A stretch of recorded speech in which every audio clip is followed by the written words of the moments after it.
Bonjour à tous. Je vais vous lire en plusieurs parties. Y a-t-il une erreur qu'ils n'ont pas commise? Professeur Christian Perron. Alors pour présenter rapidement Professeur Perron, qui est professeur en médecine, donc pour être professeur, faut quand même bien connaître son travail et avoir donné des gages de sa compétence pendant toute sa carrière.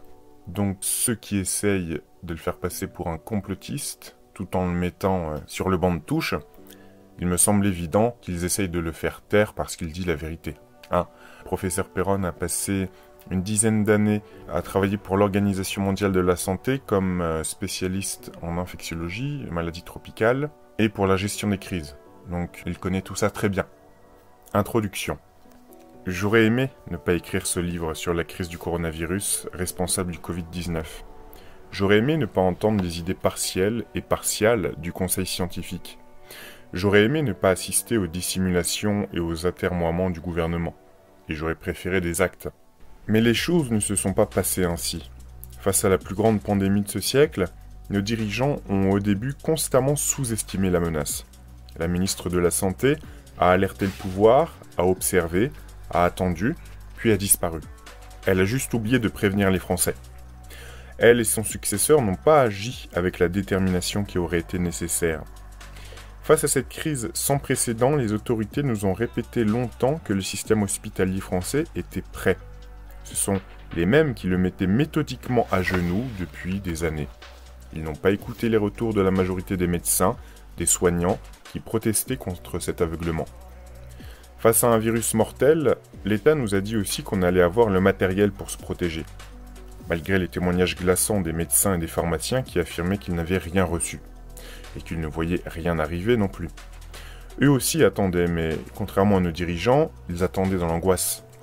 Et puis on a été incapable, pendant longtemps, d'afficher les chiffres de la mortalité des personnes âgées en EHPAD. Plus globalement au début, de prendre la mesure de l'épidémie.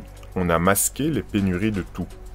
Mais au fil des semaines, il est devenu difficile de cacher l'incompétence, la dissimulation et l'inaction de ceux qui prétendent nous gouverner. Ces pénuries qui n'ont pas cessé ont contraint la France au confinement généralisé, mais aussi à déconfiner sans moyens. Il faut le dire, les Français, dans leur immense majorité, ont joué le jeu. Mais si l'épidémie s'étendait, c'était leur faute. Ils étaient coupables d'un manque de civisme, selon le discours moralisateur et scandaleux de nos gouvernants. Les Français ont assisté, incrédules, à un festival d'annonces contradictoires, et même dans certains cas, à une valse de mesures et de contre-mesures. On leur a ordonné de rester enfermés, puis on leur a reproché leur insouciance, et même parfois leur prétendue paresse face à l'idée de travailler. Un ministre leur a même demandé d'aller ramasser des fraises pour sauver l'agriculture française. Est-ce le virus qui a transformé l'efficience et la transparence annoncées en un spectacle accablant où l'incompétence s'est ajoutée à une arrogance de plus en plus insupportable? Face à la plus grande pandémie de ce siècle, un conseil scientifique Covid-19, créé par l'Élysée, a d'emblée affirmé qu'il n'y avait pas de traitement possible. Ses membres ont ignoré avec majesté et dédain les résultats de l'étude du professeur Raoult, puis les statistiques de mortalité venues du monde entier. Face à cette guerre sans précédent, où il y avait le feu à la Maison France, les membres du Conseil réclamaient de prendre leur temps, beaucoup de temps, pour tout valider sur le plan scientifique, avant de prendre la moindre décision. Il fallait par une longue, très longue procédure vérifier que la lance à incendie était homologuée avant de se risquer à combattre les flammes. Malgré le fait que nous étions en guerre et que la rapidité est toujours la clé d'une victoire sur l'ennemi. Face à un virus très contagieux et mortel pour les plus fragiles, une poignée de décideurs, de hauts fonctionnaires du ministère de la Santé, conseillés par des médecins déconnectés du terrain, ont envoyé des milliers de personnes, des millions plutôt, au front, sans protection. Sans compter tous les autres soignants, innombrables et héroïques, ce qui n'a surpris que ceux qui ne les connaissaient pas. On a vu des hommes plus occupés à se concilier les faveurs du pouvoir qu'à chercher un remède.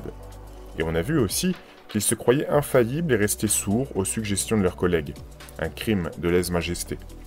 Combien de laboratoires de biologie, incluant des laboratoires de recherche, se sont proposés de faire chacun des milliers de tests diagnostiques par jour?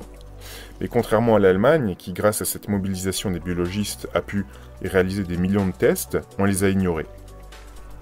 Leur technique n'avait pas encore été validée par le processus habituel.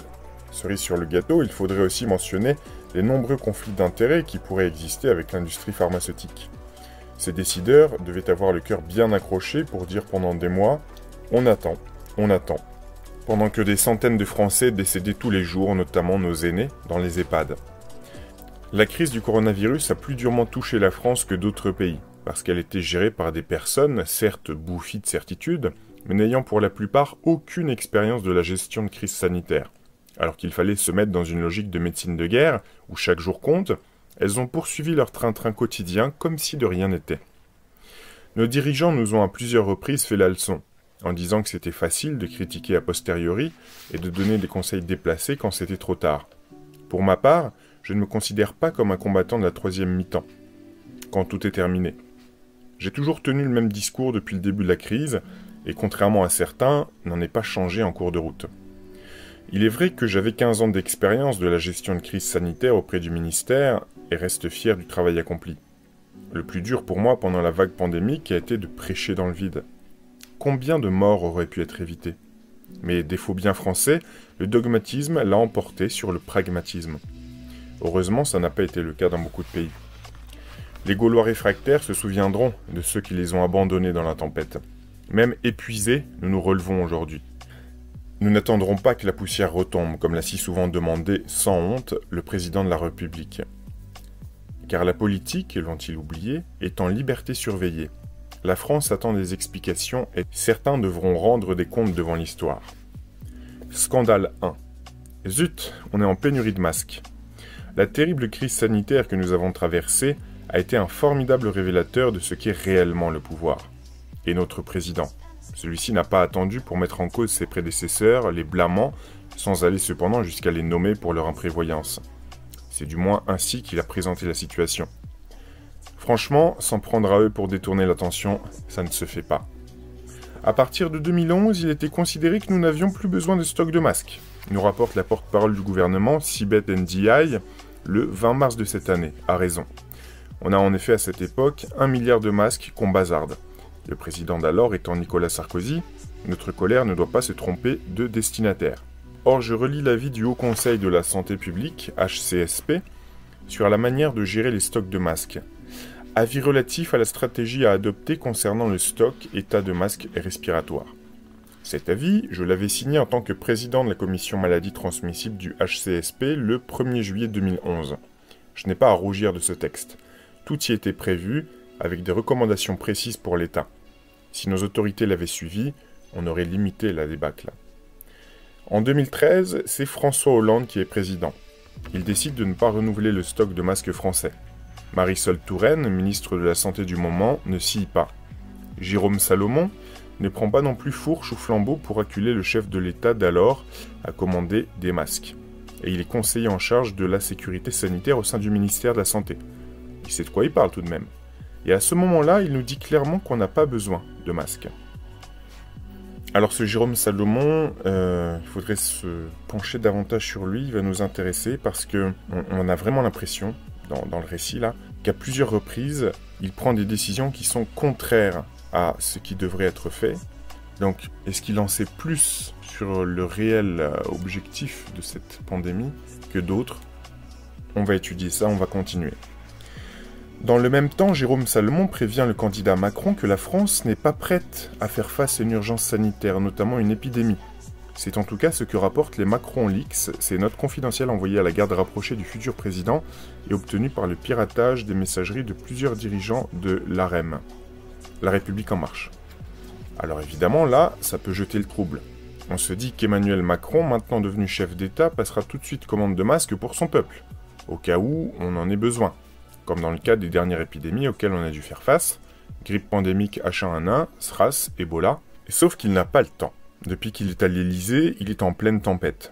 Il doit gérer les manifestations des gilets jaunes, des étudiants, des fonctionnaires, des retraités, avocats, policiers. Les cyniques disent, comme Victor Hugo, que gouverner c'est prévoir. Cela me rappelle mon indignation lorsque j'étais dans les cortèges de médecins battant le pavé pour dire que le gouvernement était lamentable concernant sa gestion de l'AP-HP, Assistance publique hôpitaux de Paris, pour râler contre le manque de moyens, de personnel. D'autant qu'au début de la crise du coronavirus, notre président affirme qu'il ne peut absolument pas présager de ce qui va se passer. Ce ministre de la Santé est on ne peut plus rassurante. Elle explique le 24 janvier que le risque d'importation depuis Wuhan est quasi nul. Le risque de propagation dans la population est très faible. Traduction, comme pour Tchernobyl, le Covid-19 s'arrêtera aux frontières. Tout va bien. Nous, les infectiologues spécialistes de ce genre de virus, sommes doublement rassurés d'entendre la même Agnès Buzyn dire 2 jours plus tard qu'aucune pénurie de masques n'aura lieu en France en cas d'épidémie du virus sur le sol français. Comme elle est tout sourire en l'annonçant, elle dit même que d'ailleurs nous avons des dizaines de millions de masques en stock si on en a besoin, on peut dormir sur nos 2 oreilles. N'oublions pas que la ministre est médecin de formation. Elle sait donc de quoi elle parle. Sauf qu'on découvre, ébahi, un courrier du 30 janvier 2020 du professeur Jérôme Salomon, directeur général de la Santé. Il est adressé au professeur Geneviève Chen, directrice de Santé publique France et future membre du conseil scientifique de l'Élysée. Dans cette lettre, il demande à Madame Chen, pour gérer la crise à venir, de commander 1 100 000 masques. Un peu plus de 1 million de masques, donc, pour toute la France ?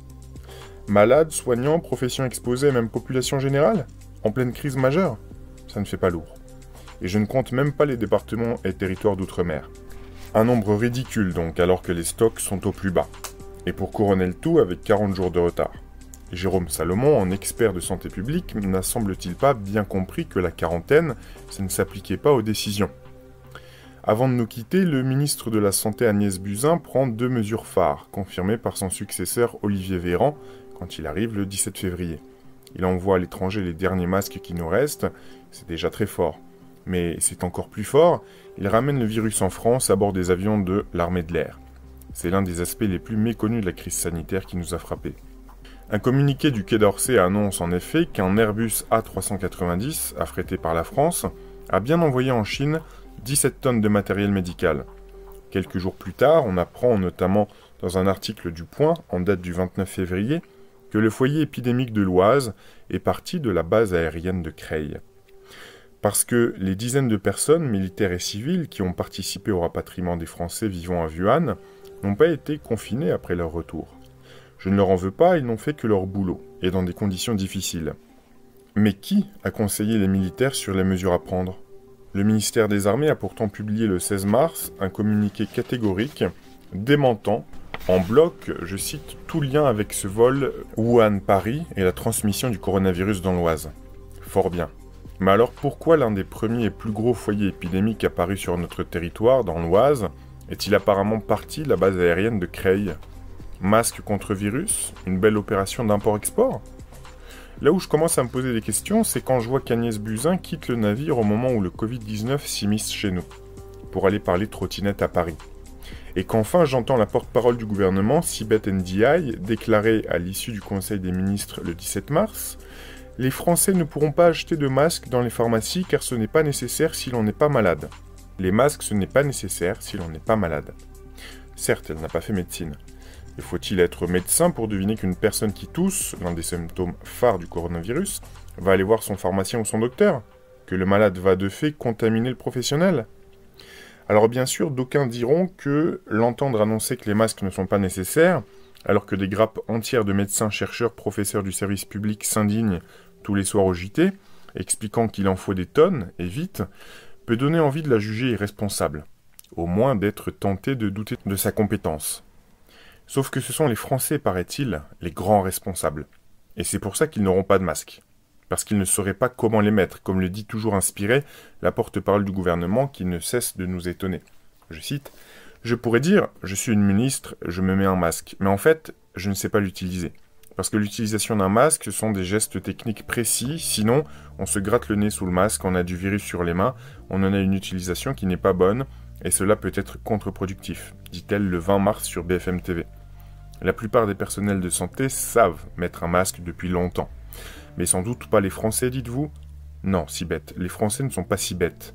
Parce que, c'est vrai, se mettre 2 élastiques sur les oreilles et déplier un bout de tissu ensuite, puis bien serrer la petite barrette sur le haut du nez, c'est de la technique de pointe. Il faut sortir de Polytechnique. Pas de protection pour le peuple, donc, pas pour les pharmaciens, médecins de ville, caissiers, tous ceux qui sont en contact du public. Mais heureusement, nous, les soignants, on en aura. Hourra ! Puisque Olivier Véran annonce le 17 mars sur France Inter que, je cite, « Nous avons assez de masques aujourd'hui pour permettre aux soignants d'être armés face à la maladie et de soigner les malades. » Alors que je suis en train d'ériger une statue à l'effigie de notre ministre de la Santé, la foudre s'abat sur moi. En fait, même nous, les premières lignes, on n'en aura finalement pas de masque non plus. Ah si, on en aura, paraît-il, 1 pour 10 soignants. Et pour la semaine. Pourquoi ? Parce que, je cite, « La réalité, c'est aussi que ces derniers jours, la logistique a été très complexe à gérer », dit le ministre. Vous pouvez me retrouver sur mon site web. Vous avez la possibilité de vous inscrire pour recevoir les derniers articles, environ 1 par mois.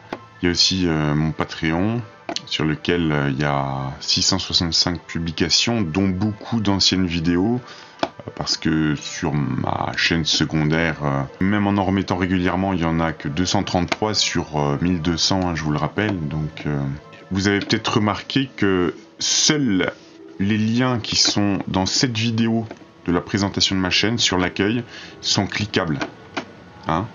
Alors que dans toutes les autres vidéos, voilà, ça s'affiche sous forme de texte. Et YouTube m'a empêché de les rendre cliquables, pour nous embêter encore plus, notre communauté. Mais il suffit, que ce soit sur mobile ou sur ordinateur, il suffit de surligner comme si c'était du texte, ou plutôt une adresse mail. Vous copiez, vous ouvrez un nouvel onglet, vous collez l'adresse, et voilà, vous accédez au lien. Ici, ma chaîne Odyssée.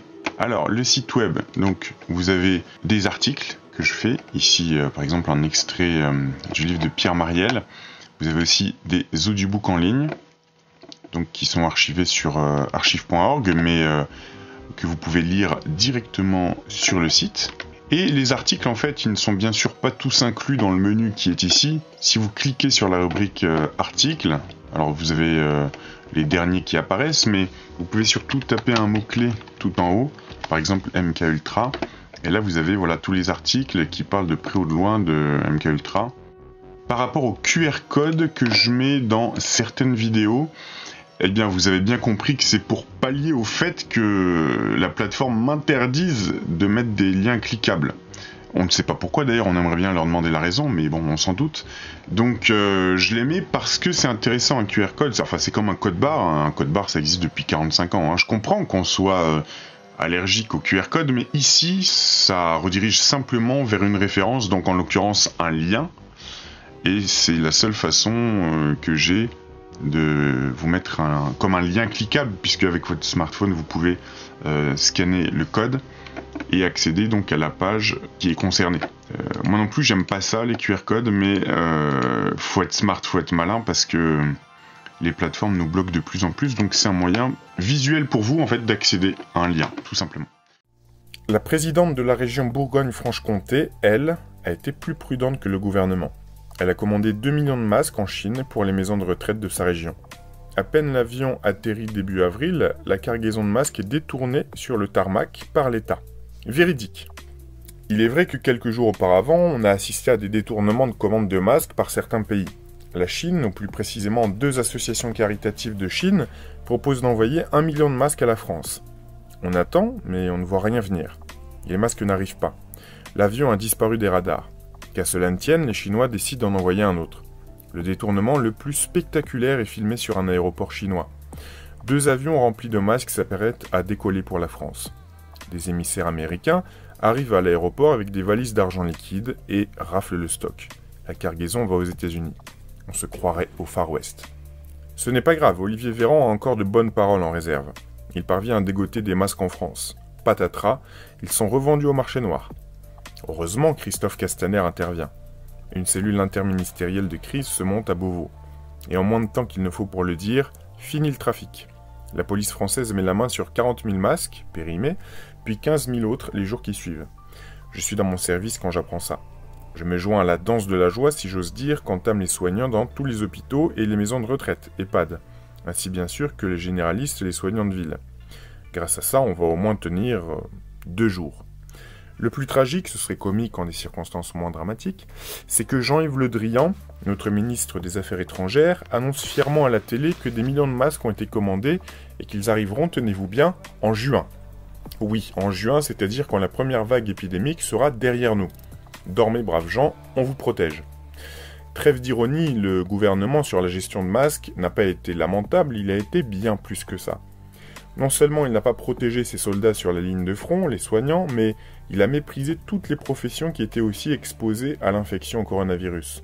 Je parle des pharmaciens qui recevaient des malades et ont été contaminés par milliers. Je parle des 10 000 policiers contaminés car obligés de s'approcher pour vérifier les autorisations de sortie des Français.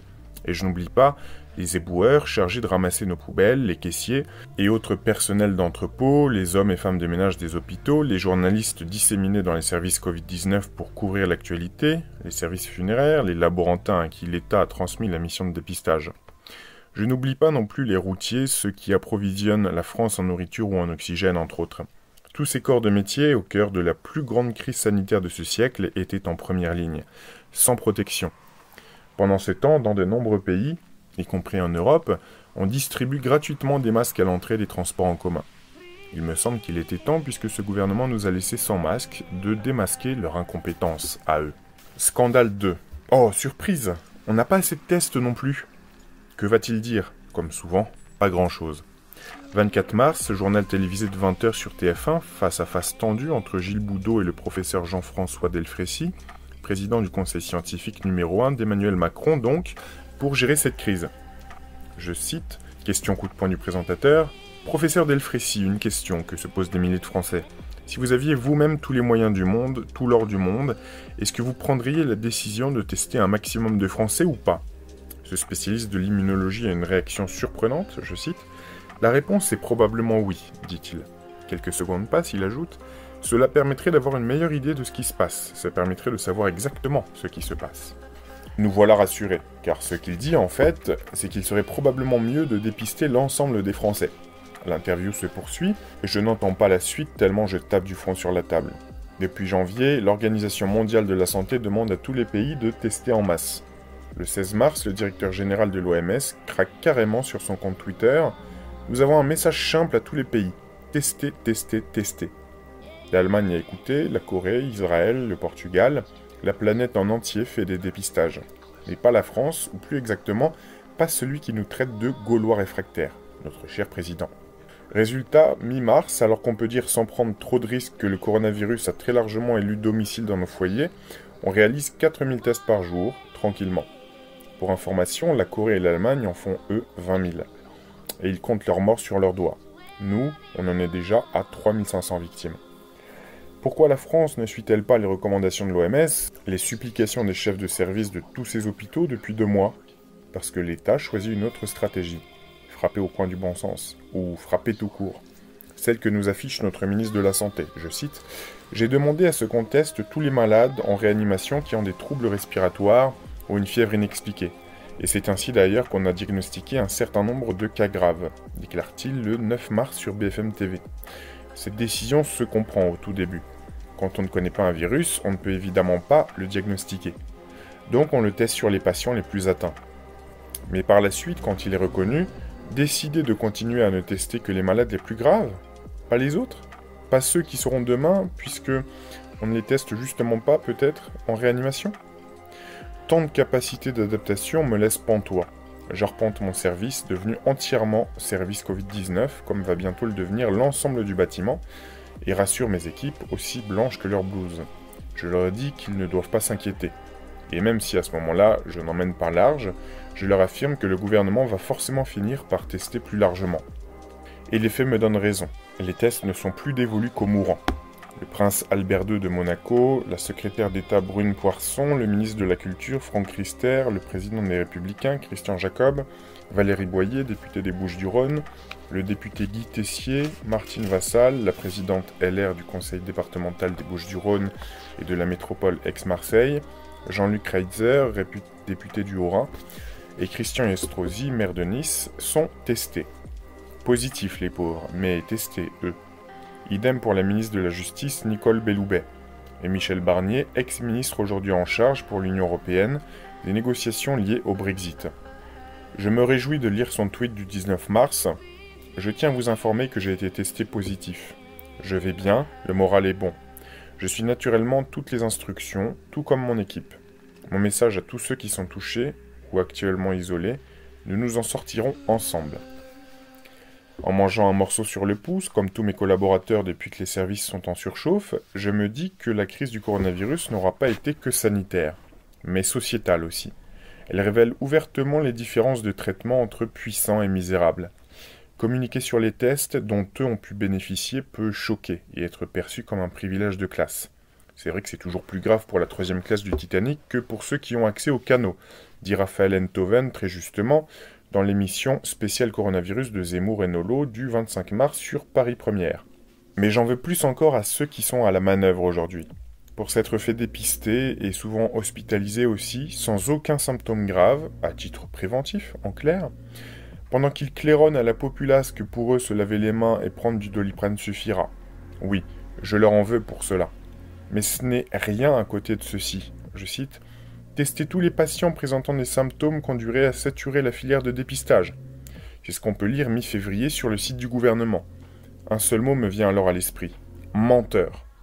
Car nous, personnel soignant, savons parfaitement ce qu'il en est. Des tests, la France n'en a pas. Comme c'est la goutte qui fait déborder le vase, cette fois je décide de faire pression sur le pouvoir pour qu'au moins il s'explique. Quelques rares médecins me suivent.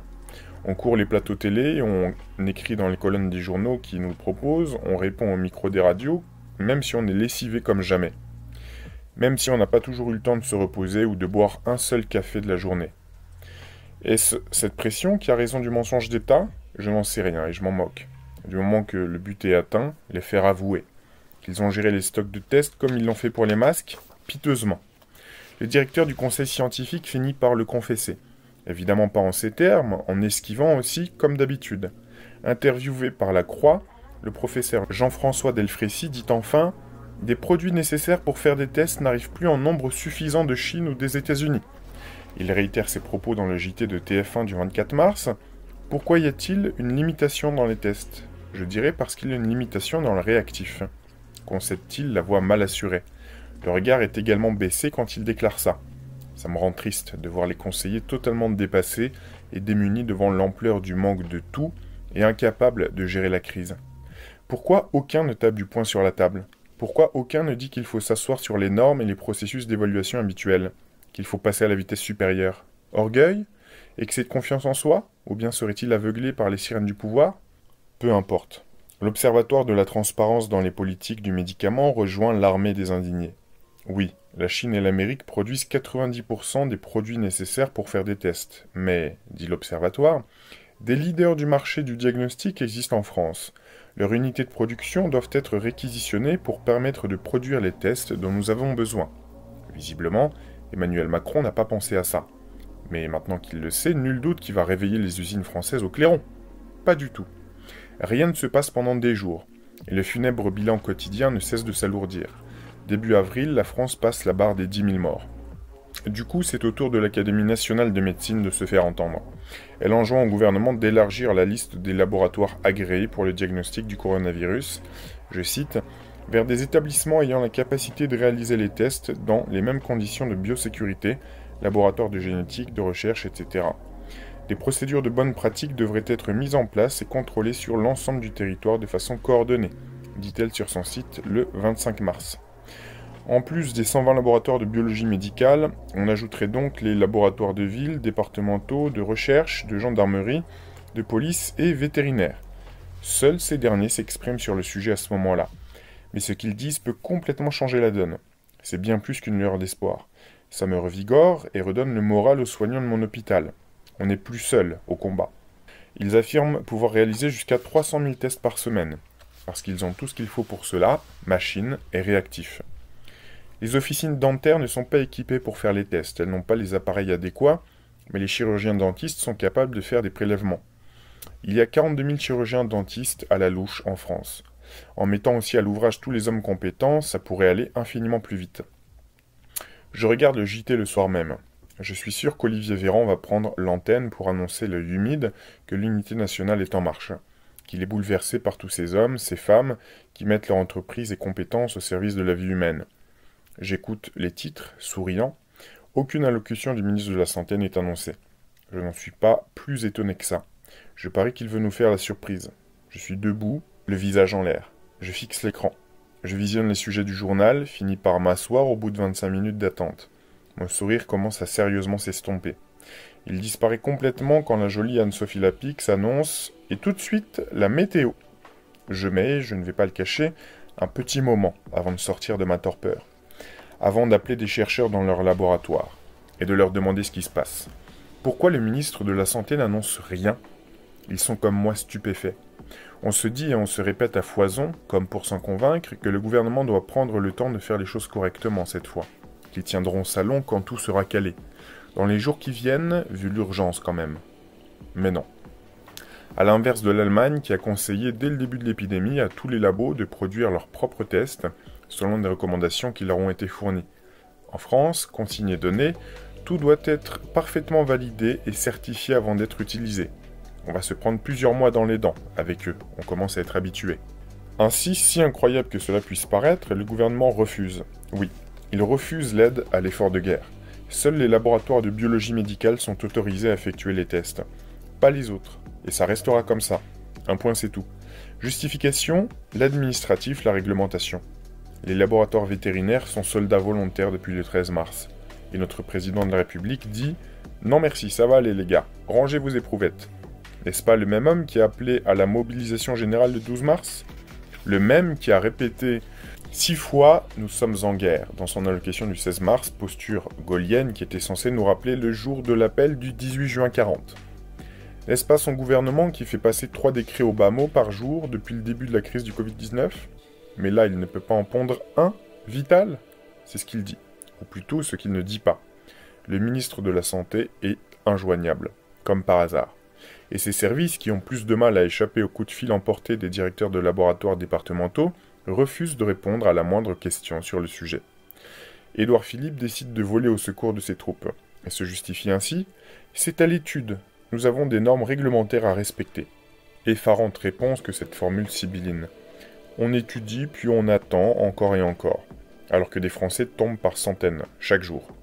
Seraient-ce ces normes que les Allemands, les Espagnols, les Belges ont fait sauter dès le début de l'infection du coronavirus? Seraient-ce ces normes que notre État refuse de dynamiter alors que le reste de l'Europe mobilise toutes ses forces? Peut-il y avoir pire? Eh bien oui, c'est possible, car on ne nous propose aucune alternative. Pas un mot sur les tests réalisables au chevet des patients. On les appelle les POCT, les Point of Care Tests. Ils peuvent être réalisés en unité de soins, en cabinet médical ou en pharmacie, et même à domicile. Et on aurait les résultats en quelques minutes. Même si ces tests encore peu validés ne sont probablement pas parfaits aux États-Unis, un POCT a été mis au point, et il est approuvé par la FDA, la Food and Drug Administration. Il affirme pouvoir donner des résultats en 45 minutes.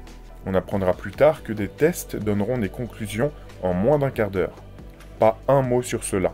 Et toujours le dogmatisme qui étouffe le pragmatisme. Au secours! Heureusement, l'équipe de recherche de la Gendarmerie nationale, que je connais bien, fait un énorme geste de solidarité. Ils installent au sein de l'hôpital de Garches un grand camion laboratoire capable de débiter 1000 tests de diagnostic PCR par jour. Ce camion est habituellement dédié aux investigations criminelles. En accord avec l'AP-HP, il teste prioritairement les échantillons de sang provenant des résidents des EHPAD. Je remercie chaleureusement les gendarmes. Notre gouvernement ne nous propose pas non plus la piste sérologique, c'est-à-dire, pour faire simple, le prélèvement sanguin pour rechercher si on a été infecté, si on a produit des anticorps contre le virus. C'est là aussi recommandé par une autorité respectable, puisqu'il s'agit de l'Académie de médecine. Ce test permettrait de détecter si une personne a développé l'infection au coronavirus, qu'elle a eu des symptômes ou non. En clair, ça permettrait de savoir qui est immunisé et qui ne l'est pas. Et ce test donnerait ses résultats là aussi en 15 minutes.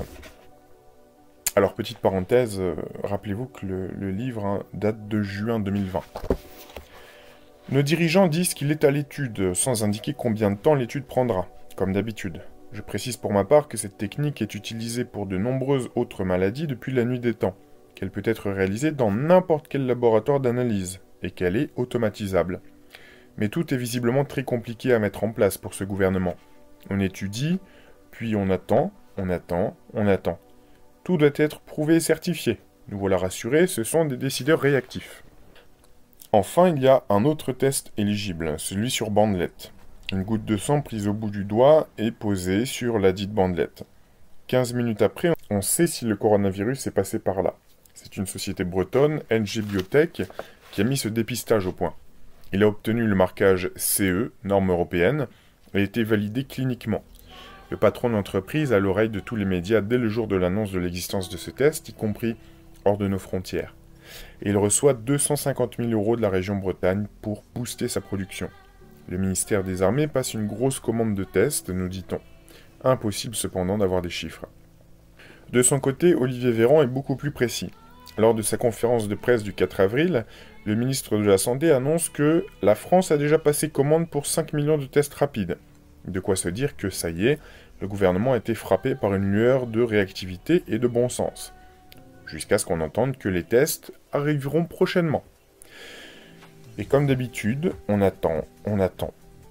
Pendant que l'un de mes collègues s'étrangle, je me dis qu'ils nous la font comme pour les masques. Ça arrivera prochainement. Et comme pour les gels hydroalcooliques, les respirateurs. Et qu'à prochainement dans le dictionnaire Larousse, il est écrit « dans un avenir tout proche, bientôt ». Mais qu'au gouvernement, ils doivent avoir une autre version, et sans doute rédigée par leurs équipes. Le ministre de la Santé ne sera jamais transparent sur cette question, mais il décide finalement d'accorder à certains de ces laboratoires hors biologie médicale le droit de réaliser des tests. Laboratoires hospitaliers, de ville, départementaux, vétérinaires, de recherche, de gendarmerie, de police. J'entends et salue ceux qui se portent volontaires pour participer à l'effort national de tests Covid-19. Autorisation ce week-end. Mobilisation des ressources dès lundi, écrit-il sur Twitter. Oublions qu'il a mis 22 jours à prendre cette décision pour le remercier tout de même de l'avoir fait. Mieux vaut tard que jamais. Mais début mai, sur le terrain, certains des laboratoires en question disent n'avoir toujours pas le feu vert pour réaliser leurs tests. Scandale 3, le conseil scientifique est frappé d'une nouvelle maladie, l'attentisme. La création d'un conseil scientifique constitué de personnalités de haut niveau pour éclairer notre président, voilà de quoi réjouir tous les Français. Nous allons passer en revue la démarche scientifique rigoureuse, l'anticipation et les prises de position rapides et limpides de ce Conseil, au travers de 3 déclarations officielles. Je cite « Il ne va pas y avoir une épidémie en France parce qu'on est justement préparé. Yazdan Pana. Les modèles suggèrent que cela peut être suffisant pour endiguer la première vague de l'épidémie. Simon Cauchemez. Le plan français contre les pandémies est considéré par l'Organisation mondiale de la santé comme le meilleur. Aujourd'hui, on arrive à s'appuyer sur cet outil. Bruno Lina. Voilà, je pourrais m'arrêter là si nous vivions dans le meilleur des mondes. Mais le conseil scientifique qu'Emmanuel Macron a réuni est composé des meilleurs. C'est bien ça la théorie ? Faut-il se priver pour autant d'aller plus loin ? Car il y a tant d'autres choses amusantes à raconter sur ce conseil, et tant d'autres personnes compétentes dans ce comité.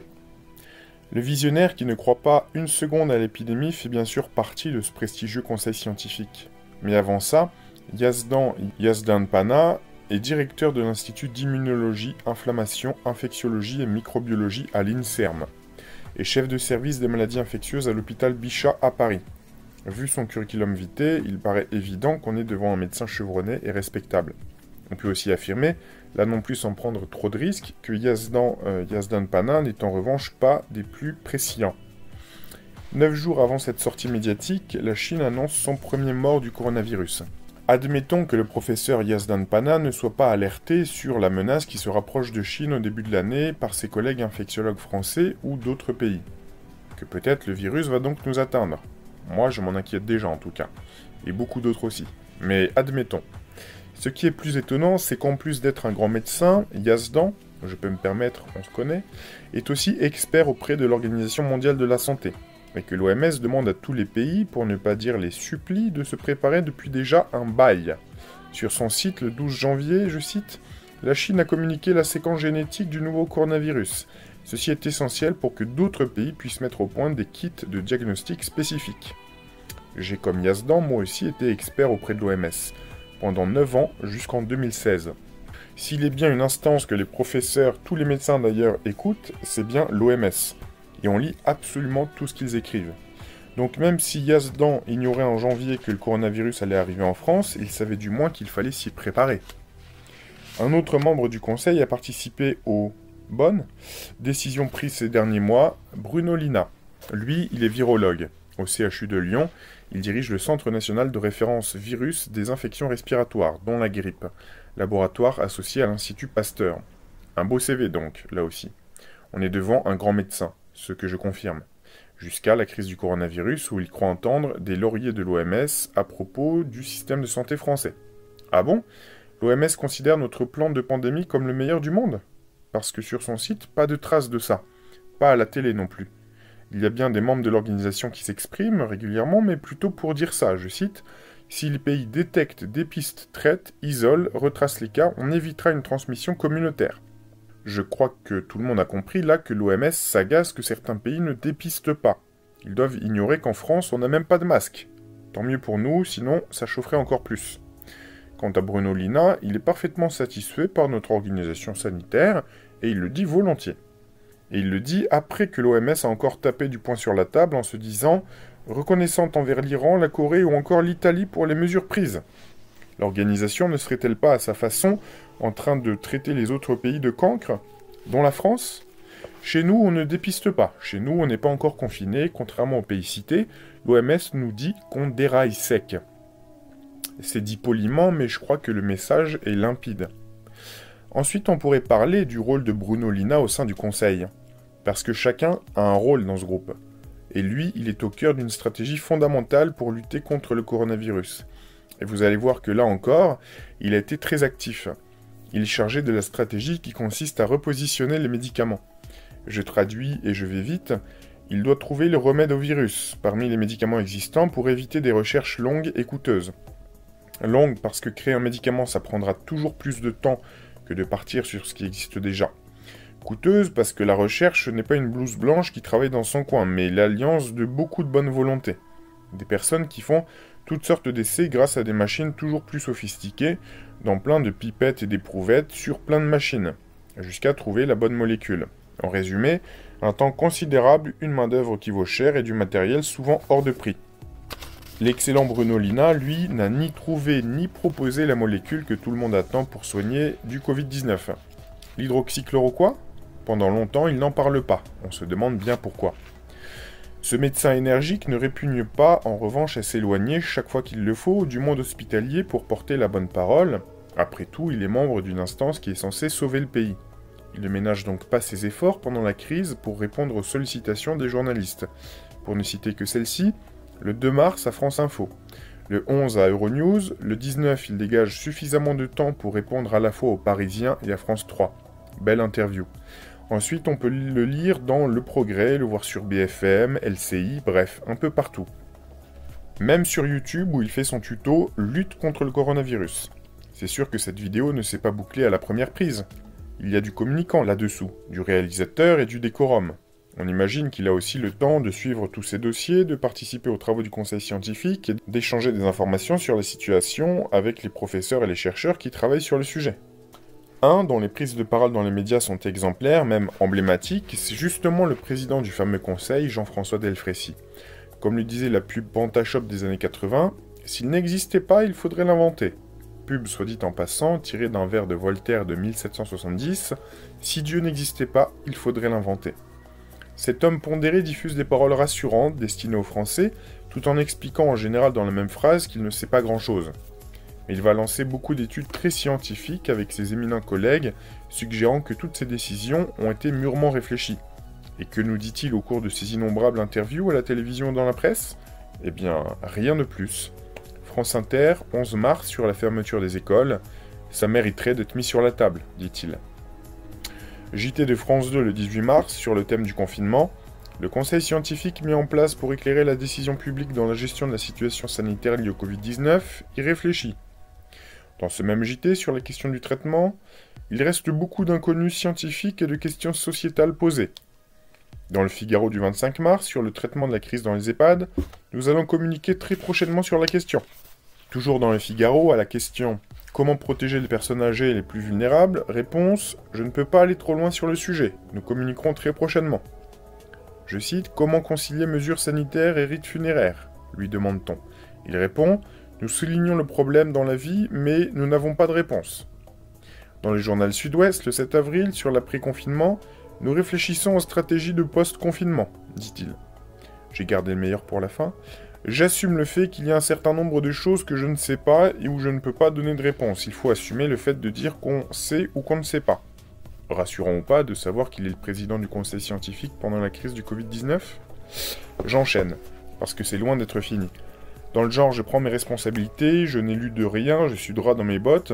On ne fait pas mieux que Jean-François Delfrécy, lui-même prévenait d'ailleurs en 2016 les députés. Il venait d'être nommé à la tête du Comité consultatif national d'éthique, qu'il était un cow-boy de la recherche. Maintenant qu'on a vu quelques exemples de la politique de son conseil, on ne sait pas, on attend, on réfléchit ou on va y réfléchir.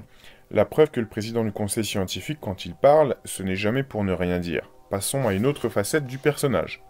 Je cite « Les personnes les plus âgées sont les plus fragiles quand elles sont touchées par ce virus, d'où les mesures pour protéger nos anciens d'une vision intergénérationnelle qui doit se mettre en place. » Merci, on ne savait pas que les personnes âgées étaient plus vulnérables.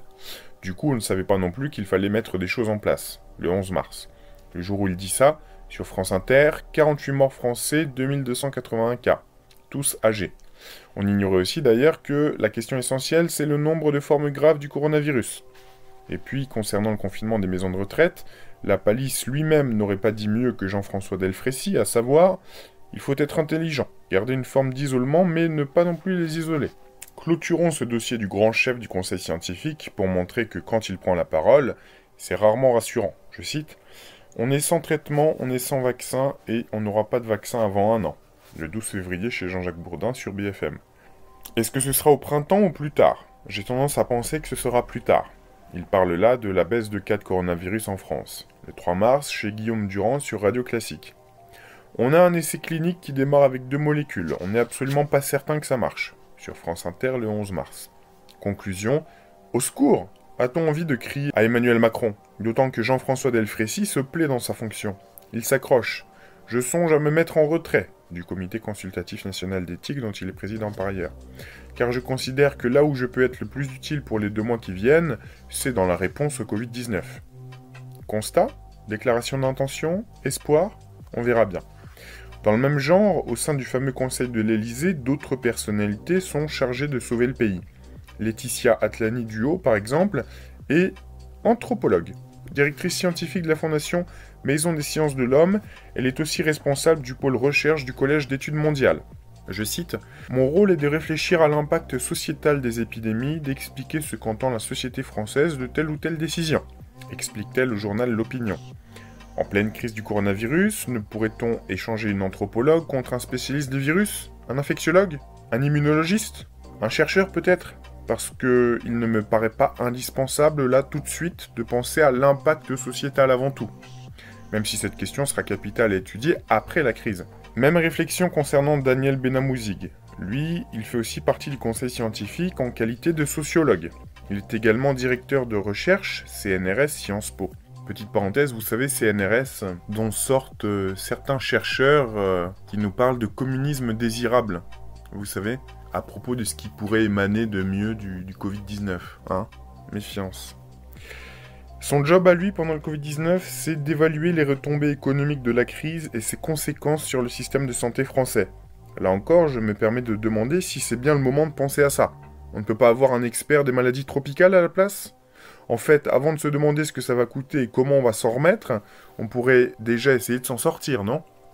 Quant à Simon Cochemez, épidémiologiste, spécialiste de la modélisation mathématique, il a toute sa légitimité. Lui, c'est l'optimiste de service. Mais il a dû se mélanger les pinceaux dans ses équations mathématiques. C'est lui qui disait à propos des premières mesures du gouvernement pour lutter contre le virus qu'elles devaient être, je cite, « suffisantes pour endiguer la première vague de l'épidémie ». Le Monde du 15 mars 2020. On en était à 12 210 décès le 10 avril. On est là devant un visionnaire. Heureusement, il est rejoint par le dernier expert qui a fait son entrée au conseil, Emeril Hoang. En pleine crise sanitaire, on est très logiquement allé chercher un spécialiste de haut niveau en numérique pour sortir du tunnel. Le professeur Franck Chauvin, professeur de santé publique et président du Haut Conseil de la santé publique, HCSP, raccroche aussi le groupe en cours de route. Il a un fait de gloire dans la lutte contre le coronavirus. C'est lui qui signe un avis du HCSP qui réserve l'hydroxychloroquine aux mourants, tout en déclarant au Canard enchaîné, je cite, qu'une prescription aussi tardive d'hydroxychloroquine n'a aucune utilité médicale. Déclaration consternante et avis stupéfiant du HCSP qu'Olivier Véran s'empressera de transformer en décret. Enfin de l'action, ça décoiffe. Champagne. Mais ce sont les malades qui vont trinquer. Bon allez, j'arrête de faire du mauvais esprit. L'équipe qui guide Emmanuel Macron a une renommée planétaire. Je cite, « Le conseil scientifique est composé de 11 membres, tous internationalement reconnus dans leur domaine d'expertise », peut-on lire sur le site de l'Élysée. Je me demande bien si Pierre-Louis Drouet, médecin de ville à Port-Marly, est internationalement reconnu. Mais bon, puisque l'Élysée le dit, moi je le connais parce qu'il travaillait dans ma fac comme professeur de médecine générale, et qu'il a, avec ses collègues du CNGE, Conseil national des généralistes enseignants, eu la curieuse idée de supprimer les postes d'internes de médecine générale dans nos hôpitaux. Alors flinguer le coronavirus, il devrait savoir faire. Ce que dit aussi le Palais, c'est que Didier Raoult est membre du Conseil. C'était le cas, c'est vrai. Mais ça n'a duré que quelques jours, le temps qu'il s'énerve et claque la porte, et devienne l'ennemi numéro 1 du dit Conseil. Sur le site du président de la République, il figure encore sur la liste le 10 avril. Ce n'est pas bien grave que le site ne soit pas à jour, mais ce qu'il l'est, c'est qu'on nous annonce 11 membres au Conseil et qu'en fait, il n'y en a que 10. Était-ce vraiment le moment de se passer, quelles que soient les controverses qui l'entourent, d'un scientifique de ce niveau ? Mais petite parenthèse, je pense que c'est parce qu'ils ont senti qu'il n'était pas manipulable, qu'il a été évincé. Autre question, juste pour évoquer la rigueur de nos experts et leur capacité à montrer l'exemple et à guider le peuple. Palais de l'Élysée, jeudi 12 mars. Geneviève Chen, la directrice générale de Santé publique France, prend une photo de groupe sur son smartphone. Tout le monde, sans masque, se sert comme dans le métro pour être dans le cadre. La photo existe et est facile à trouver sur Internet. Les consignes de distanciation ne sont du coup pas respectées. C'est déjà consternant, mais attendez la suite. Les 10 personnes présentes sur le cliché sont les membres du conseil scientifique. Cherchez l'erreur. Bon, cette fois je le jure, j'arrête de me moquer. Pas besoin d'être expert pour se rendre compte que ce conseil est légèrement déconnecté de la réalité et peu adapté pour réagir à des situations d'urgence sanitaire. Petite parenthèse, ça me rappelle Castex qui, sur un plateau avec Léa Salamé, qui lui demande si il a le pass sanitaire, et il lui dit que non. Il lui dit que non, et elle lui dit, enfin quand même, vous demandez aux Français de l'avoir, et vous qui voyez des dizaines de personnes par jour, vous n'en avez pas. D'ailleurs, là, faudrait vérifier, mais je crois que ça a été ratifié que les membres de l'Assemblée nationale n'ont pas le pass vaccinal, le pass sanitaire obligatoire. Fin de la parenthèse. C'est peut-être pour ça que notre président nomme un second conseil, le CARE, Comité Analyse, Recherche et Expertise. Personne n'a encore compris son rôle. Peu de gens suivent ses travaux. Personne ne sait ce qui a poussé le président à créer une structure supplémentaire qui s'ajoute à toutes les autres. Mais on a sorti une co-titulaire du prix Nobel, Françoise Barré-Sinoussi, de son confinement, et on l'a poussée devant les projecteurs du JT de TF1. Sa mission, voler justement au secours du président qui vient de prononcer un des nombreux discours qu'il nous inflige depuis le début de la crise.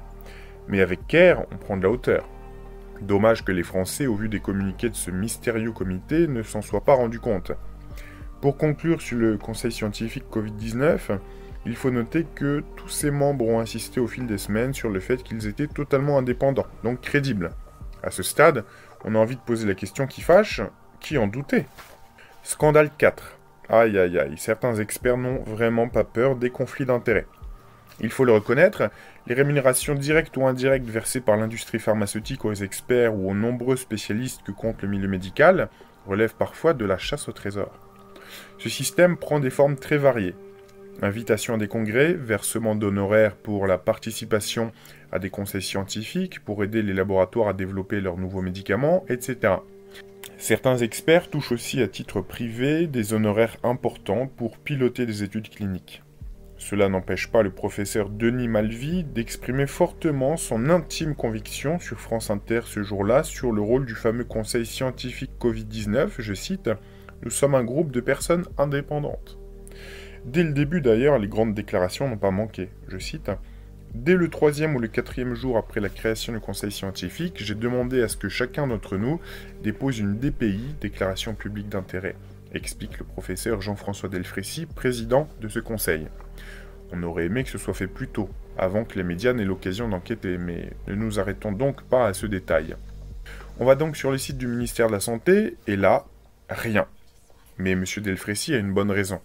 Si l'on ne peut encore avoir accès à aucune déclaration de conflit d'intérêt des membres du Conseil, c'est que, je cite, « Il y a normalement une période de 14 jours pendant laquelle les déclarations ne sont pas rendues publiques. J'ai appelé pour qu'on les publie immédiatement », explique-t-il. Alors, petite parenthèse, le délai de 14 jours, ça fait penser aux délais commerciaux, vous savez, quand vous souscrivez une assurance pour un bien de consommation, vous avez 14 jours pour vous rétracter. Enfin, je sais pas du tout pourquoi ça s'applique à ça aussi.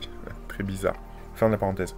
Le conseil scientifique est nommé le 11 mars. Le 15, toujours rien sur le site du ministère. Mais le 18, c'est fait.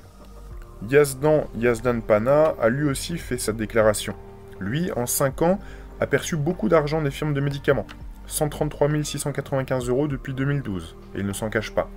Mais quand il entre au conseil scientifique, il n'est plus du tout sous la houlette de l'industrie pharmaceutique. Je cite, « Depuis 2017, j'ai arrêté mes liens avec les laboratoires », déclare-t-il à Mediapart.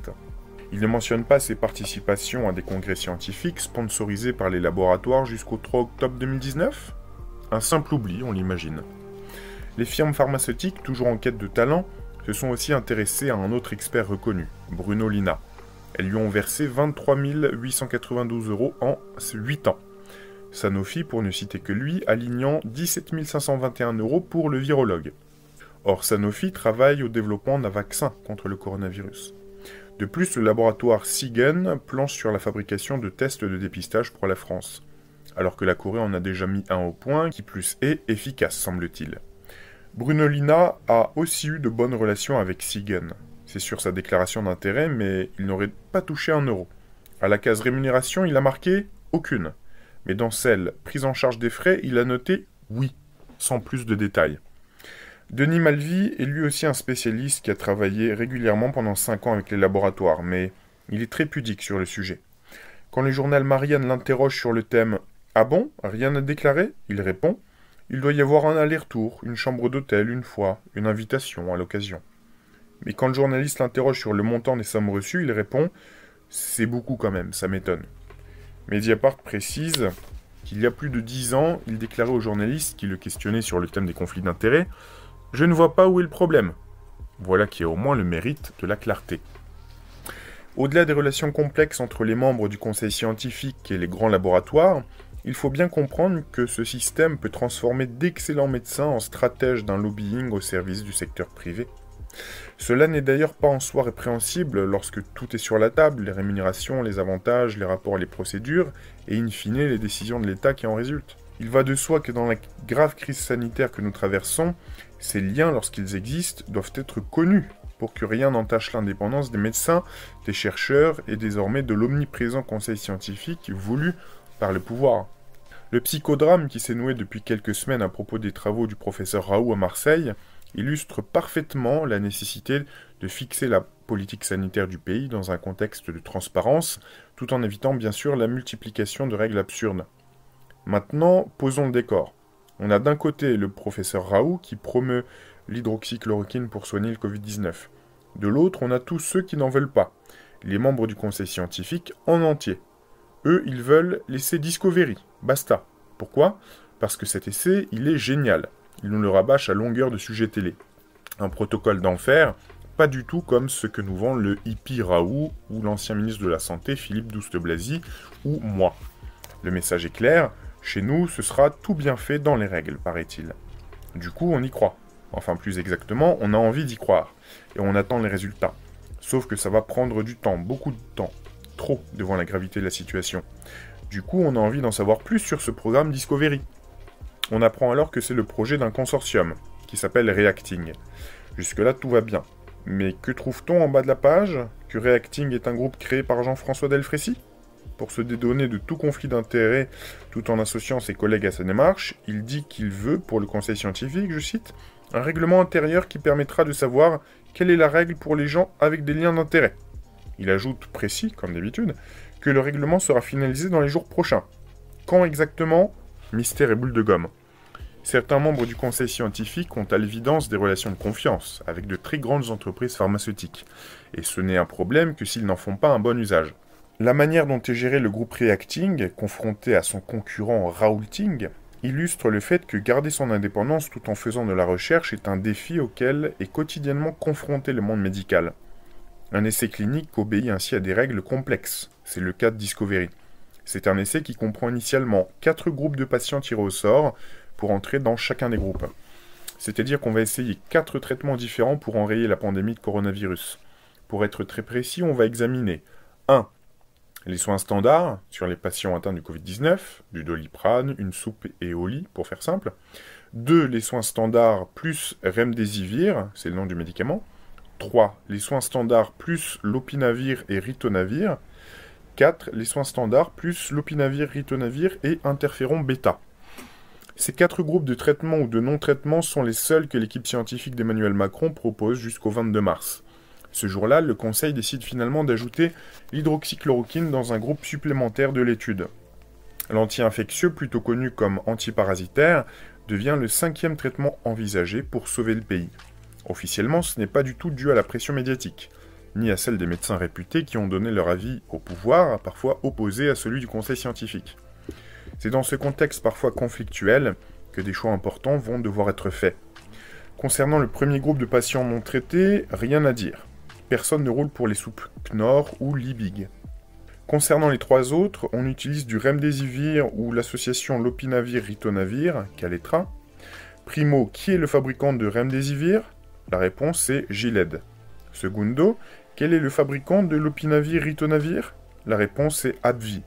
Tertio, qui a des liens avec ces labos? C'est Yazdan Pana, un des infectiologues du conseil scientifique, qui a travaillé pour eux. Ce qui n'exclut évidemment pas qu'il manifeste son indépendance d'esprit au moment des grands choix à faire. Voyons maintenant le nouveau comité CARE, Comité Analyse, Recherche et Expertise. C'est le second conseil scientifique créé par Emmanuel Macron le 24 mars. C'est celui qui nous fait penser que le président ne trouve pas le premier génial, donc il en a créé un autre. Côté CARE, les données semblent plutôt rassurantes. Il y a quand même le professeur Jean-Philippe Spano, cancérologue à Paris-Pitié-Salpêtrière, avec 325 406 € reçus de l'industrie pharmaceutique, dont 7 896 € de Gilead. Il y a aussi Karine Lacombe, qui bosse pour Gilead. Elle n'est ni dans le premier conseil scientifique de l'Élysée, ni dans le second. Mais elle a clairement la caution du gouvernement. Le 28 mars, elle partage une conférence de presse avec le Premier ministre et le ministre de la Santé à Matignon sur le thème du coronavirus.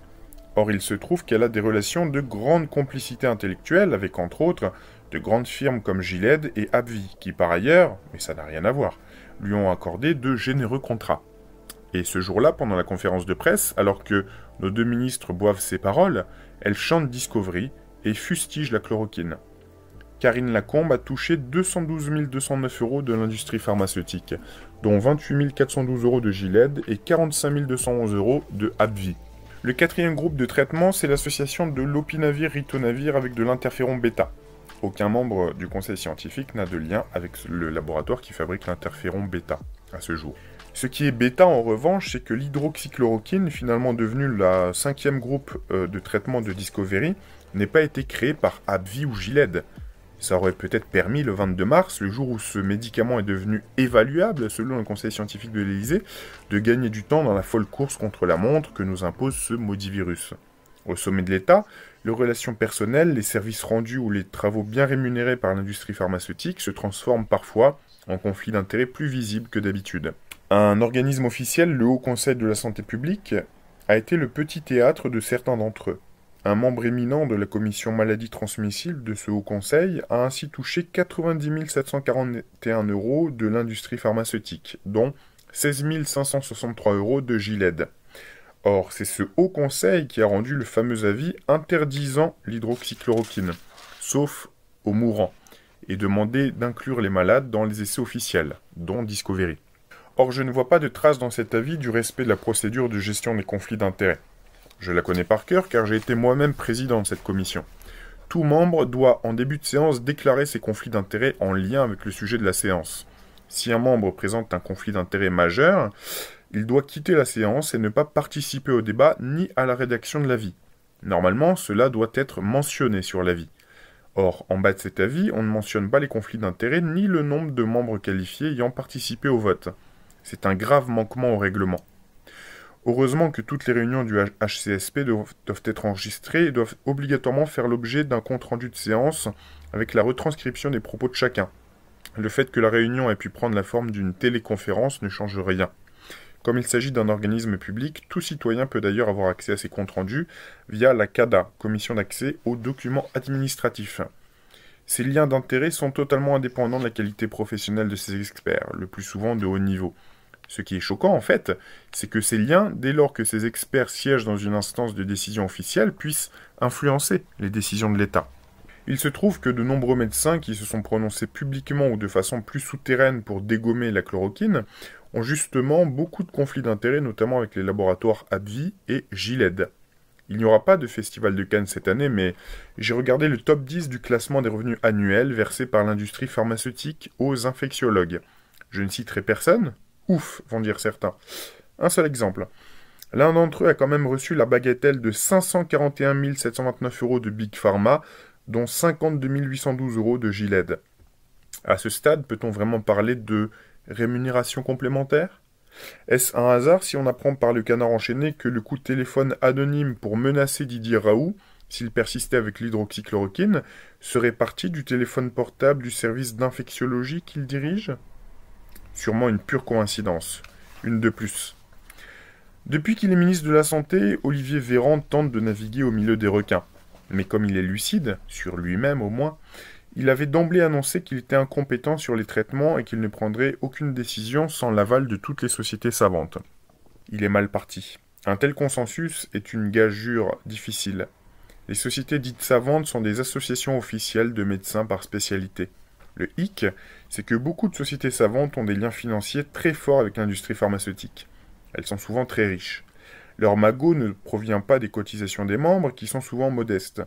L'argent vient essentiellement des laboratoires pharmaceutiques qui sponsorisent les congrès.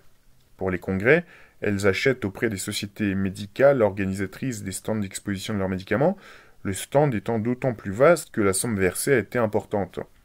Les laboratoires versent aussi beaucoup d'argent pour obtenir au sein du congrès des symposiums vantant les mérites de leurs médicaments. Le trésor de guerre de certaines sociétés savantes atteint très vite des centaines de milliers d'euros, mais cela peut atteindre des millions d'euros pour les sociétés les plus riches. L'influence financière des grands laboratoires pharmaceutiques touche aussi de grands journaux médicaux internationaux qui font la pluie et le beau temps dans le monde entier. Plusieurs rédacteurs en chef de grands journaux ont démissionné pour cette raison. Les Français exigent désormais plus de transparence dans le processus de décision. Cette transparence et cette rigueur doivent faire partie intégrante de la démocratie sanitaire. C'est la fin de la première partie de ce livre. Je vous dis à très très vite pour la suite, et notamment le scandale 5, un confinement qui confine à la bêtise. Suite du livre, y a-t-il une erreur qu'ils n'ont pas commise, du professeur Christian Perron. Scandale 5, un confinement qui confine à la bêtise. Par le bout du nez, c'est le nom de la pièce de théâtre que le couple présidentiel va voir ce 6 mars. Un titre pour le moins à propos puisqu'il résume pleinement ce qu'Emmanuel Macron est en train de faire aux Français. Mener quelqu'un par le bout du nez signifie, selon le dictionnaire, que l'on peut faire croire tout ce que l'on souhaite à une personne. Notamment que le confinement, ce sera un jour oui, un jour non. Mise en abîme. On est donc le 6 mars quand le duo présidentiel sort prendre l'air parce que, comme le dit monsieur et le rapporte Jean-Marc Dumontet, propriétaire du théâtre Saint-Antoine sur Twitter, la vie continue. Il n'y a aucune raison, mis à part pour les populations fragilisées, de modifier nos habitudes de sortie. Nous, le peuple, on est déjà au courant que la Chine enterre ses morts par centaines. Les chaînes d'infos en continu ne parlent que de ça, et les JT en font des caisses tous les soirs, musique des Dents de la Mer en fond sonore. Nous, on sait aussi, depuis le 24 janvier, que 3 touristes chinois sont les premiers diagnostiqués dans l'Hexagone. Mais pas le président. Il n'a déjà pas les loisirs en temps normal de regarder la télévision, mais le soir du 24, c'est certain, puisqu'il est aux Folies Bergères. C'est pour cela que le 25 janvier, le lendemain donc de sa folle soirée, il ne comprend pas du tout pourquoi le maire de Paris annule les célébrations du Nouvel An chinois. Pourtant, les chars de la procession et les dragons géants ne marchent pas au diesel. Sa motivation, pour une fois, n'est pas purement écologique, mais relève plutôt du principe de précaution. Un peu de bon sens, alors que la ministre de la Santé, qui voudra ensuite lui piquer sa place à la mairie de Paris, affirme en direct du palais de l'Élysée « En termes de risque pour la France, des analyses de risque d'importation sont modélisées régulièrement par des équipes de recherche. Le risque d'importation depuis Wuhan est modéré. Il est maintenant pratiquement nul puisque la ville, vous le savez, est isolée. Les risques de cas secondaires autour d'un cas importé sont très faibles. Et les risques de propagation dans la population sont très faibles, dit-elle. Traduction, on est protégé. Pas de confinement à l'horizon. D'autant que la ministre en rajoute une couche sur son compte Twitter dans la foulée. Le risque d'importation depuis Wuhan est quasi nul. Le risque de propagation du coronavirus dans la population est très faible. Sacrée Agnès. Le Français que je suis se couche rassuré. Le médecin que je suis, un peu moins. L'ennemi n'est pas si paisible que ça. Plusieurs scénarios me passent dans la tête. Elle dit que les risques sont quasi nuls, très faibles. J'aurais préféré que même si le risque d'importation et de propagation du coronavirus est très faible, la ministre nous présente un plan en bonne et due forme. Ça m'aurait rassuré. Mais bon, elle a l'air de maîtriser. Après tout, je n'ai pas toutes les infos. Cependant, je n'arrive pas à être tout à fait tranquille, car je fais partie des experts qui ont conseillé plusieurs ministères pendant 15 ans, sous Jacques Chirac, Nicolas Sarkozy et François Hollande, pour gérer diverses crises sanitaires, dont des épidémies. En cas de menace sanitaire, le but est de tout préparer le plus vite possible, au cas où. Je connais bien le langage politique. C'est facile de masquer l'absence de préparation sous un beau verbiage rassurant. Et pourquoi dire simplement ce qu'on peut dire de manière compliquée ? C'est le credo assez répandu de l'animal politique qui aime s'écouter parler. Donc je ne suis pas surpris qu'Agnès Buzyn dise en 5 phrases ce qu'elle aurait pu dire en une, pas de confinement dans les tuyaux puisqu'on ne craint rien. Entre le 22 février et le 1er mars de cette année, il y a le salon de l'agriculture. Là, je commence à me demander si c'est l'idée du siècle de rassembler 480 000 visiteurs autour de 1050 exposants, alors qu'on en est à une centaine de malades français du coronavirus, selon Santé publique France. Alors qu'on apprend aussi que les 2 premiers infectés, le chinois et l'instituteur, sont dead, comme l'avait si joliment dit Sibeth Ndiaye de Simone Veil le jour de sa disparition. Je doute qu'aller tâter le cul des vaches doive être la préoccupation première des Français dans l'instant, mais je pense comme d'habitude que le gouvernement sait ce qu'il fait. Ça me rassure cependant qu'il annule le dernier jour du salon. Là où je me demande si le président n'a pas tout de même quelques failles dans son entourage, c'est le 26 février. Ce jour est celui du premier mort français du coronavirus. Mais pas seulement. C'est surtout celui du match de foot olympique lyonnais, Juventus de Turin. Est-ce, là encore, mais je ne suis pas expert des rassemblements, juste un infectiologue, une idée éclairée, de faire venir 3000 supporters de Turin à Lyon, alors que notre voisin transalpin a 400 cas recensés de malades du coronavirus et 12 morts? Et qui plus est, c'est le nord de l'Italie qui est le plus touché. Pas sûr, beaucoup de mes collègues médecins sont atterrés. Je suis pour ma part encore plus consterné quand on dit côté palais que la décision de maintenir le match a été prise en arbitrage avec Gérard Collomb. Les motivations très politiques de l'ancien ministre de l'Intérieur, maire de Lyon, passeraient-elles avant le principe de précaution? C'est vrai qu'un match de foot de cette dimension, du côté des clubs, ça fait rentrer beaucoup d'argent. L'exécutif nous explique que Turin n'est pas dans la zone de confinement au moment de la rencontre sportive. Le fait que l'Italie soit vraiment inquiète ne fait apparemment pas trembler nos gouvernants. Je rappelle qu'ils n'ont pas le temps de regarder la télé. Ils ne voient donc pas comme nous, chaque soir depuis maintenant des jours, ces images d'hôpitaux italiens bondés et de leurs soignants échevelés. Ils ne savent pas non plus que le reste du monde confine ses habitants dardard pour enrayer le virus, la plupart étant en pénurie de masques, comme nous. Donc, le pouvoir dit et répète aux habitants de Lyon en particulier, sur un ton ouvertement agacé, qu'il ne faut pas céder aux fake news, que la décision de maintenir la compétition a été prise avec l'avis des experts, lesquels on ne sait pas, mais il faut les croire. Je ne suis pas un fan de matchs de foot, mais ça me donnerait presque envie de prendre un billet pour aller soutenir la Juve avec les 59 999 autres spectateurs, mais je commence à avoir pas mal de boulot à l'hôpital. Je pense bien retenter ma chance pour trouver des billets pour le match PSG Dortmund du 11 mars. La rencontre se déroule sans public, mais les supporters ont le droit de se réunir autour du Parc des Princes. J'ai raté ça. 4000 supporters et le feu d'artifice qui suit. J'ai aussi raté les embrassades. Mais ce jour-là, il y a 2280 cas déclarés de coronavirus en France et 48 morts. La plupart des médecins vivent assez mal de voir cette foule de supporters avec leur écharpe. Allez PSG, pendant que tous les autres ou presque aboient au gouvernement face caméra qu'il faut nous aussi nous confiner au plus vite parce que les chiffres de mortalité grimpent en flèche. Au sein de l'hôpital de Garches, mon équipe, avec la précieuse aide des soignants d'autres services, s'échine à augmenter les capacités d'accueil. Et au pas de course, pas en marche. Quel élan de générosité de la part des jeunes médecins, infirmiers, aides-soignants, des généralistes qui viennent proposer leur aide et des retraités qui reviennent avec un grand sourire. Ça fait chaud au cœur. Je les remercie tous ici parce que je n'ai pas eu le temps de le faire alors, à l'époque, ou si peu. Nous étions tout le temps en train de courir, et aucun de nous n'a malheureusement eu l'occasion, alors qu'il faisait beau, de mettre le nez dehors, ce 15 mars par exemple. Contrairement à la première dame. Il a envie d'aller flâner sur les bords de Seine. C'est ce que racontent des soignants qui viennent de passer un malade en réanimation. Car Brigitte Macron était bien en marche sur les quais. Il me semblait pourtant que le Premier ministre avait dit qu'on ne devait plus sortir, sauf obligation, la veille sur toutes les télés. Et qu'il fallait, si on ne pouvait pas faire autrement que de mettre le nez dehors, respecter au moins 1 mètre d'écart entre chacun. Quel ne fut pas mon étonnement d'apprendre qu'elle était allée sur les quais, serrée de près par ses 4 gardes du corps. Mais le plus drôle, c'est le lendemain, le 16 mars. Dans les colonnes du journal Le Parisien, la première dame parle de sa balade et se dit, je cite, « interloquée de voir les gens se masser les uns contre les autres ». Une belle phrase qui se mange sans fin, comme le dit Thérèse dans Le Père Noël est une ordure.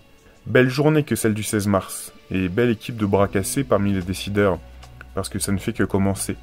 Pour le César du « Je montre l'exemple » de l'année dans la catégorie confinement, on a donc Brigitte Macron.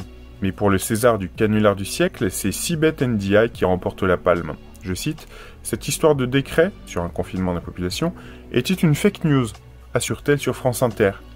Enfin, le premier rôle lors de cette cérémonie revient au président de la République qui nous dit une poignée d'heures plus tard qu'on est confiné. Le 16 mars donc. Pas le lendemain de la prise de parole de Sibeth, mais le jour même. Parfait. Mais le casting des Césarisés n'est pas complet. Il me faut maintenant parler du ministre de l'Agriculture, Didier Guillaume. La France a appris la veille qu'elle était recluse. Il nous dit souriant le lendemain, il n'y aura pas de problème d'approvisionnement sur l'alimentation. Cette phrase et cette attitude lui valent évidemment les acclamations du public, qui va peut-être remporter la palme du ministre le plus populaire. Le lendemain, les patrons d'enseignes alimentaires sont dans tous les sujets du JT. Ils expliquent que c'est la ruée, qu'ils ne savent pas comment ils vont faire. On voit sur toutes les chaînes d'infos les files interminables de gens devant le magasin, les rayons vides, et les clients qui se battent, y compris pour les derniers paquets de pâtes ou les derniers rouleaux de papier toilette. Il y a des blessés, et des employés soufflés, et soufflés. Définitivement et sans retenue, le César de la déconnexion de la réalité est attribué à Didier Guillaume. Il nous revient en mémoire du coup qu'il était au premier rang d'une corrida l'été dernier, lui qui est aussi ministre de la Condition animale. Effectivement, chez lui, rien ne doit nous étonner. Ah, je l'ai oublié, à propos de papier toilette, le professeur Jean-Paul Stahl, infectiologue à Grenoble, et rédacteur en chef du journal Médecine et maladies infectieuses, envoie un courriel d'une grande pertinence scientifique à tous les infectiologues de France. Il y compare la ruée pour dévaliser les rares stocks d'hydroxychloroquine à la ruée sur le papier toilette dans les supermarchés. Mais revenons-en à nos moutons. Le coronavirus, qui fait 372 morts en France le 19 mars. Ce jour aussi est à marquer d'une pierre blanche pour les propos de Muriel Pénicaud. Qui lui jette la première pierre blanche, bien sûr? Ce sont les patrons du BTP, Bâtiments et Travaux Publics. Parce qu'ils apprennent, figurez-vous, alors que cette fois on en est sûr, la France doit se confiner, voilà qu'ils apprennent que la ministre du Travail n'est pas du tout contente. Ils doivent aller travailler. Elle traite les entreprises du bâtiment de défaitistes. Pourquoi? Parce qu'elle demande un arrêt temporaire des chantiers, ces entreprises. Motif de la requête, on soutient nos employés. Ils veulent respecter les règles du confinement ou être protégés. Évidemment, Dame Pénicaud, là, est bien embêtée. On n'a pas de masque pour eux. C'est ballot. Du coup, on ne l'entend plus trop après la remise de son César de l'indifférente de l'année. Je suppose, mais ce n'est qu'une supposition, qu'elle essaye de juguler l'hémorragie qui semble s'étendre à tous les autres corps de métier. Je suppose toujours qu'elle a, en tout cas, bien réussi à vendre son yaourt à Danone, son ex-boîte, puisque les rayons de mon supermarché en sont pleins. Sûr que ses équipes ne sont pas en confinement. Et ce n'est pas fini. Le gouvernement a été très bon sur la question du confinement. Attachez vos ceintures, ça va secouer. Le 24 mars, on en est côté chiffre à 1100 morts recensés, dont 240 en 24 heures. 10 176 patients hospitalisés, dont 2516 en réanimation. En bref, fini de tergiverser. Côté gouvernement, on est en ordre de bataille. La partition est réglée. Tout le monde parle d'une seule voix. Ça fait du bien. Restez chez vous, est le seul mot d'ordre. Pas pour nous les soignants, mais pour la grande majorité des autres Français. Tout le monde parle d'une seule voix, je le répète. Jusqu'à ça, rejoignez la grande armée de l'agriculture française, balance Didier Guillaume, fier comme un pan de sa trouvaille. Allez, venez Français, on a besoin de 200 000 personnes, déclame le ministre. Donc finalement, on est confiné ou pas? Les Gaulois en perdent leur latin. Donc je reprends, confiner le pays en entier, sauf les métiers indispensables, excellent. Nous, les soignants, réclamions cela. Mais maintenir le premier tour des élections municipales, belle inspiration. Oublier les SDF, les squats, là où la maladie progressait à toute vitesse, génial. Bon allez, j'arrête. D'autant que ça ne me fait en réalité pas rire du tout. Ne rien organiser non plus pour les personnes isolées, âgées, handicapées, j'ai eu aussi beaucoup de mal à saisir. Ne pas protéger les populations fragiles, je n'ai pas compris. Pour rester correct. Et puis ne pas mettre en place de suivi pour les femmes ou enfants battus, pas même un numéro vert avant la Saint-Glinglin, je le dis sans embâge, j'ai trouvé ça fou. Mais ce qui m'a le plus choqué concernant le confinement, c'est qu'on aurait pu éviter qu'il soit généralisé, si on avait eu des masques. Et quand on avait en parallèle dépisté en masse. Dans les pays où on a testé en quantité, mais jamais confinés, sauf les malades, les porteurs sans symptômes du virus et les personnes fragiles, il y a eu très peu de victimes. Mi-mai, on comptait 256 morts en Corée, 668 au Japon, 3040 en Suède et 21 à Singapour. À l'heure du bilan, les écarts entre ces pays et la France, 27 000 morts au 13 mai, ne se réduiront jamais. Si Emmanuel Macron avait regardé ce qui se passait au-delà de nos frontières, il aurait vu que le confinement n'était que le plan B. Aucune mission officielle n'a cherché à comprendre ce que faisaient les Allemands ou les Coréens pour s'en inspirer. Une faute politique extrêmement grave. Le confinement n'était pas forcément la seule trajectoire à prendre. Il aurait pu écouter les injonctions de l'OMS. L'organisation n'a cessé de demander de tester. Ça aurait évité le confinement de toute la population. Et que la France passe aussi pour le tiers-monde, abandonnant à cette occasion un peu plus de son prestige aux yeux des étrangers.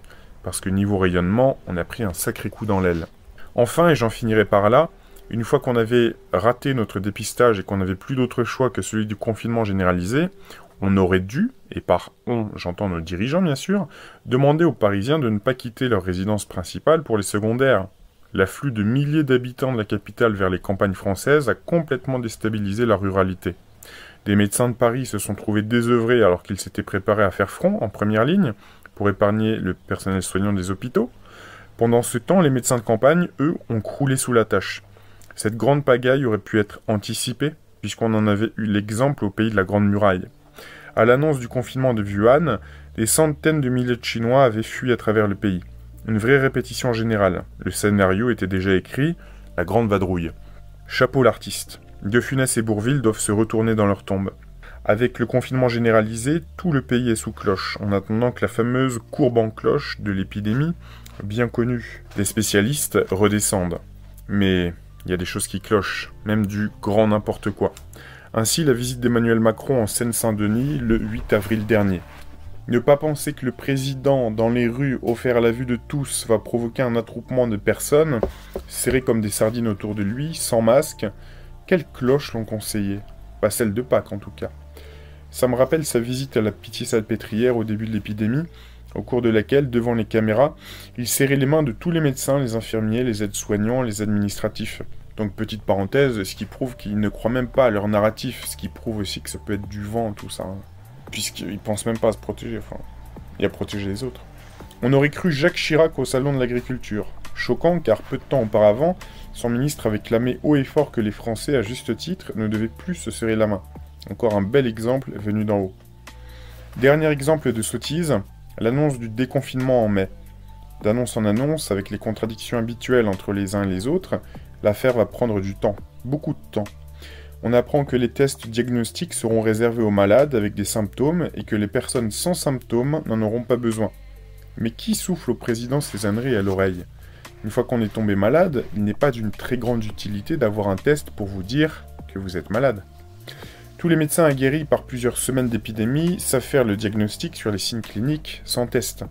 Leur intérêt, si on déconfine, c'est justement de dépister le plus de monde possible, y compris les personnes sans symptômes. Annoncer qu'on renverra du jour au lendemain à l'école tous nos gamins, c'est très bien. Mais si on ne peut pas tous les tester avant, c'est de la folie. Certes, très peu d'enfants seront malades, mais ils rapporteront le coronavirus à la maison et contamineront leurs parents et surtout leurs grands-parents. Alors que le gouvernement a annoncé le déconfinement pour le 11 mai et que la France produira 700 000 tests diagnostiques PCR par semaine, je pleure.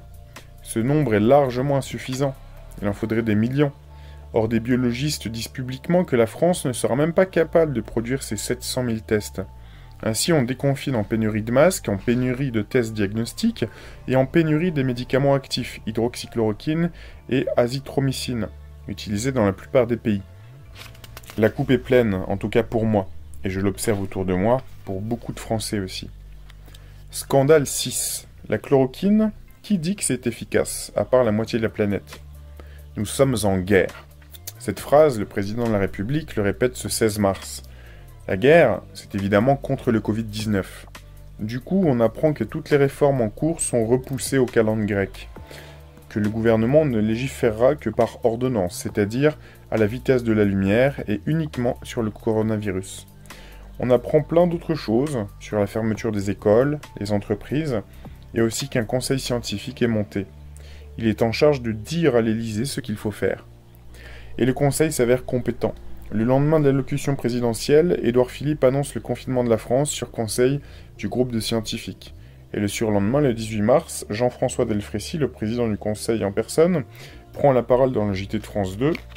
Interrogé sur le traitement du coronavirus, il dit que c'est la course au remède. Il a un peu le visage en biais quand Anne-Sophie Lapix lui demande ce qu'il pense des déclarations de l'Institut hospitalo-universitaire de Marseille, qui dit que ses équipes ont le remède. Mais il répond. Il sait que 24 patients de cet hôpital ont reçu de l'hydroxychloroquine. Et il sait également que ça a marché sur 75% des patients. Enfin, il est au courant que l'IHU dit qu'en ajoutant un antibiotique à l'hydroxychloroquine, il a eu 100% de guérison au 5e jour de traitement. Il sait tout ça. En même temps, on vient de lui passer, à lui comme aux 66 millions de Français, le sujet pendant le JT. Mais ce qu'il sait aussi, Jean-François Delfrécy, c'est que ces résultats sont, je cite, extrêmement préliminaires. Ils ne répondent pas aux critères classiques de l'évaluation d'un médicament. C'est ce qu'il ajoute. Et c'est vrai. Avant qu'un médicament soit autorisé sur le marché, il doit passer au tamis de l'analyse. 1. La recherche exploratoire. C'est le moment où on veut comprendre les mécanismes de la maladie, afin de déterminer la cible que le médicament doit atteindre. 2. Les études précliniques. On teste la molécule choisie sur des cultures de virus. 3. Si les tests sont concluants, on en fait d'autres, de toxicologie. On évalue là les effets secondaires du médicament, d'abord chez l'animal, puis chez l'homme. 4. L'étude de la toxicité aiguë. 7 jours après l'administration unique du médicament, on voit si ça continue de fonctionner. 5. L'étude des toxicités subaiguës et chroniques. On administre le remède de façon répétée et on voit ce qui se passe. On le fait à court terme, 2 à 4 semaines, et à long terme, 3 à 6 mois. 6. C'est l'heure de l'étude de la toxicité embryo-fœtale et périnatale. On regarde là chez l'animal la toxicité de la molécule sur l'embryon quand la femelle est gestante. Parce que comme vous venez de le comprendre, rien que pour les étapes préliminaires chez l'animal, on en est facilement à 6 mois d'essai. Et ce n'est pas fini. Il y a ensuite, je vais vite, l'étude pharmacocinétique et du métabolisme du médicament, l'étude du pouvoir mutagène, puis celle du pouvoir cancérigène, l'étude de la tolérance locale, et enfin la recherche clinique. Ça y est, on passe à l'homme. Et là aussi, on est bon pour un paquet d'étapes. Phase 1, l'étude de la tolérance du médicament. Phase 2, étude de son efficacité. Et phase 3, l'essai comparatif, médicament pour un groupe, rien pour l'autre. Pour voir si la guérison est liée à la prise du remède. Voilà les marches qu'une molécule doit grimper pour arriver jusqu'au patient. Patient, le mot est à propos dans le cas du coronavirus, parce qu'il va falloir l'être. Le conseil ne veut pas, mais alors pas du tout, transiger sur le protocole. Le mot méthodologie remporte la médaille d'or pour le mot le plus articulé de la semaine, celle qui suit l'annonce des résultats de l'essai raoultien. Côté conseil, côté ministre aussi. La médaille d'argent, c'est au mot attendre qu'on la remet, prononcée là aussi à foison par la gouvernance tant politique que scientifique. Il est urgent d'attendre, telle est la consigne. On prend les confinés pour des cons, tout court. Donc on n'est plus en guerre comme le disait Emmanuel Macron? Non, parce que en guerre, nous on croyait qu'il fallait vite se déployer, et prendre les armes, et les charger, et tirer aussi. Non? On n'est plus sur la ligne de conduite, je cite, plus nous agirons ensemble et vite, plus nous surmonterons cette épreuve, du même Emmanuel Macron? Eh bien non, nous dit le conseil scientifique. Accélérer le protocole pour trouver le remède, ils veulent bien y penser, mais dynamiter les étapes, niet. Donc l'étude du professeur Folding, elle est recalée. Un essai sur 24 patients, ce n'est pas assez. Et puis il n'y a aucun comparatif dans ce machin. Qui dit Raoult a donné de l'hydroxychloroquine à tout le groupe de patients? Quoi? Mais c'est dingue, dit le conseil. Normalement, la moitié des malades reçoit le médicament, et l'autre un placebo. Et lui, il a traité tout le monde. Les gars du conseil scientifique n'en reviennent pas. Que cet illuminé de Raoult en plus dise aux médias qu'il a le remède contre le coronavirus, ça ne passe pas. Du coup, on a d'un côté un hurluberlu en la personne du professeur Raoult qui dit que si sa soupe est bonne, et qu'il faut dépister tout le monde, et traiter, massivement. Et de l'autre, le conseil qui ne voit pas en quoi c'est un problème de refuser l'espoir d'un traitement, même imparfait, à des gens atteints d'un virus possiblement mortel. Évidemment, tout ça n'est pas formulé comme ça. On a beaucoup de oui mais et de ne nous précipitons pas. Mais on a toujours un non ferme à la chloroquine pour tous. Le professeur Yazdan Yazdanpana représentant du conseil scientifique du gouvernement, a déclaré dès le début que la chloroquine ne marchait pas. Martin Hirsch, directeur général de l'AP-HP, a déclaré que la chloroquine ne marche que dans les tubes, mais pas chez les malades, et que les stocks de l'AP-HP devaient être réservés aux essais cliniques. Sauf que, je cite, la France a peur. Je crois qu'on peut le dire aussi nettement que ça, comme le disait Roger Gicquel en 1976. Et que le seul à proposer une sortie de crise, une piste sérieuse, c'est le professeur Raoult. Que les médias s'intéressent tant à lui qu'en 24 heures on sait que ledit prof n'est peut-être pas le docteur Maboul que nous vend le conseil scientifique. Que le bonhomme est classé premier chercheur mondial pour les maladies infectieuses, sur Expertscape. Et il a des centaines de publications à son actif. Résultat, les Français veulent de l'hydroxychloroquine, et ruée dans les pharmacies. Et augmentation de 60% des agressions sur le personnel selon l'ordre des pharmaciens. Agressions verbales, mais aussi à l'arme blanche. Les médecins de ville sont eux aussi assaillis de patients qui en veulent de l'hydroxychloroquine. Et qui, quand on ne leur en donne pas, tapent du poing sur la table. Ou sur les docteurs. Super ambiance. C'en est trop pour Karine Lacombe. La chef de service en maladies infectieuses de l'hôpital Saint-Antoine vient en renfort pour soutenir ses amis du conseil scientifique. JT de 13h de France 2 du 23 mars. Ce qui se passe à Marseille, à mon avis, est absolument scandaleux. Puis ajoute-t-elle plus loin, parlant de la chloroquine, on ne peut pas comme ça maintenant la donner à n'importe qui dans n'importe quelle condition. Je pense que c'est extrêmement dangereux. Enfin, Clotel, et je suis très peiné que des scientifiques de renom comme mes collègues de Marseille se soient engagés dans une action de ce type-là. L'heure est à la décomposition. Karine Lacombe continue à clamer sa position, notamment le 28 mars, sous les dorures de Matignon. On ne pourrait donc pas donner de l'hydroxychloroquine à tout le monde. Sauf qu'avant, c'était possible, jusqu'au 13 janvier 2020. Jusqu'à cette date, elle était en vente libre en pharmacie, comme le Doliprane, et plein d'autres. Et s'il s'était agi d'une erreur, on a mis bien longtemps à la réparer, puisqu'elle était en vente libre pendant plus de 50 ans. Au passage, sachez que c'est Agnès Buzyn, alors ministre de la Santé, qui a classé l'hydroxychloroquine en substance vénéneuse. On ne pourra dorénavant la voir que sur ordonnance. Les sceptiques ont trouvé ça bizarre que ce soit pile après le début de l'épidémie en Chine, et je ne suis pas adhérent de la théorie du complot. Virulente, comme à son habitude, la docteure Lacombe se dit peinée donc que des scientifiques de renom, dit-elle, prônent la chloroquine. Elle déclare ça quand déjà? Le 23 mars? Elle doit ignorer que mi-février, la Chine affirme la victoire de la chloroquine et de l'hydroxychloroquine sur le virus. Ils l'ont utilisé dans une dizaine d'hôpitaux différents. Et que parmi les chercheurs, on trouve le professeur Zhong Nanshan, découvreur du SRAS en 2002. Elle doit ignorer que depuis la publication du consensus chinois recommandant l'hydroxychloroquine ou la chloroquine, le monde lance des essais en pagaille. En Corée du Sud, 150 participants. En Norvège, 202 participants. Aux États-Unis, 1500 participants. Au Mexique, 500 participants. En Espagne, 3040 participants. Elle sait pourtant que la France a annoncé la veille qu'elle allait elle aussi inclure l'hydroxychloroquine dans un essai sur 3200 personnes. Et Karine Lacombe passe beaucoup de temps devant les micros depuis quelques jours. Le 11 mars sur TF1. Le 13 mars, elle est sur RFI. Le 22, elle répond à Valeurs Actuelles. Le 23 au JT de 13h de France 2, puis sur TMC dans l'émission Quotidien, entre autres. Et les jours qui suivent, elle est sur tous les fronts de l'épidémie. Sur LCI, dont elle devient la nouvelle référente médicale. Puis dans les colonnes de gala, mais là c'est pour parler d'elle. Pour expliquer que TF1 la voulait, mais qu'elle a refusé. Pour revenir à son boulot d'infectiologue. Ah non, pardon. J'ai refusé pour garder ma liberté de m'exprimer où je voulais, dit-elle. Ce que doit ignorer Karine Lacombe, mais pas seulement elle, tout le gouvernement français et le conseil scientifique en entier, c'est que pendant que nous en France on fait la fine bouche, le monde entier veut de la chloroquine. Bayer propose d'offrir 3 millions de comprimés aux États-Unis. Israël s'en fabrique à l'appel et promet d'en envoyer 6 millions en Amérique. En Suisse, on dépoussière les 50 millions de doses en stock et on en attend 80 millions de plus, d'ici à fin mai. En Corée du Sud, on traite déjà à l'hydroxychloroquine sans attendre les résultats de telle ou telle étude. Ils ont 174 morts le 3 avril. Nous, le même jour, 6507. En Italie aussi, on en veut. En Pologne, en Espagne, au Portugal et en Grèce. Au Maroc, au Sénégal, sur le continent africain très largement. Même la Russie qui s'est renseignée de très près sur ce qui se passait en Chine. Et Dieu sait si le renseignement russe est efficace. Suite à un échange au plus haut niveau entre les dirigeants russes et chinois, la Russie bascule dans le camp de la chloroquine. Sûrement tous des fadas, comme les Marseillais. Le 26 mars, la France décide finalement d'autoriser la prescription de l'hydroxychloroquine. Un décret est signé, et le professeur Raoult est très content. Je cite, « Dans le cadre de l'étude sanitaire, l'hydroxychloroquine peut être prescrite en traitement du Covid-19. Merci à Olivier Véran pour son écoute, écrit-il sur Twitter. Mais le 27, le lendemain, modification du décret.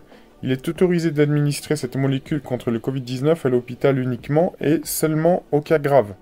Traduction, quand les malades ont une insuffisance respiratoire. Quand c'est trop tard, en fait, dit Raoult. Moi aussi, à tout va sur tous les médias. Dès la mi-mars, j'alerte à la télévision.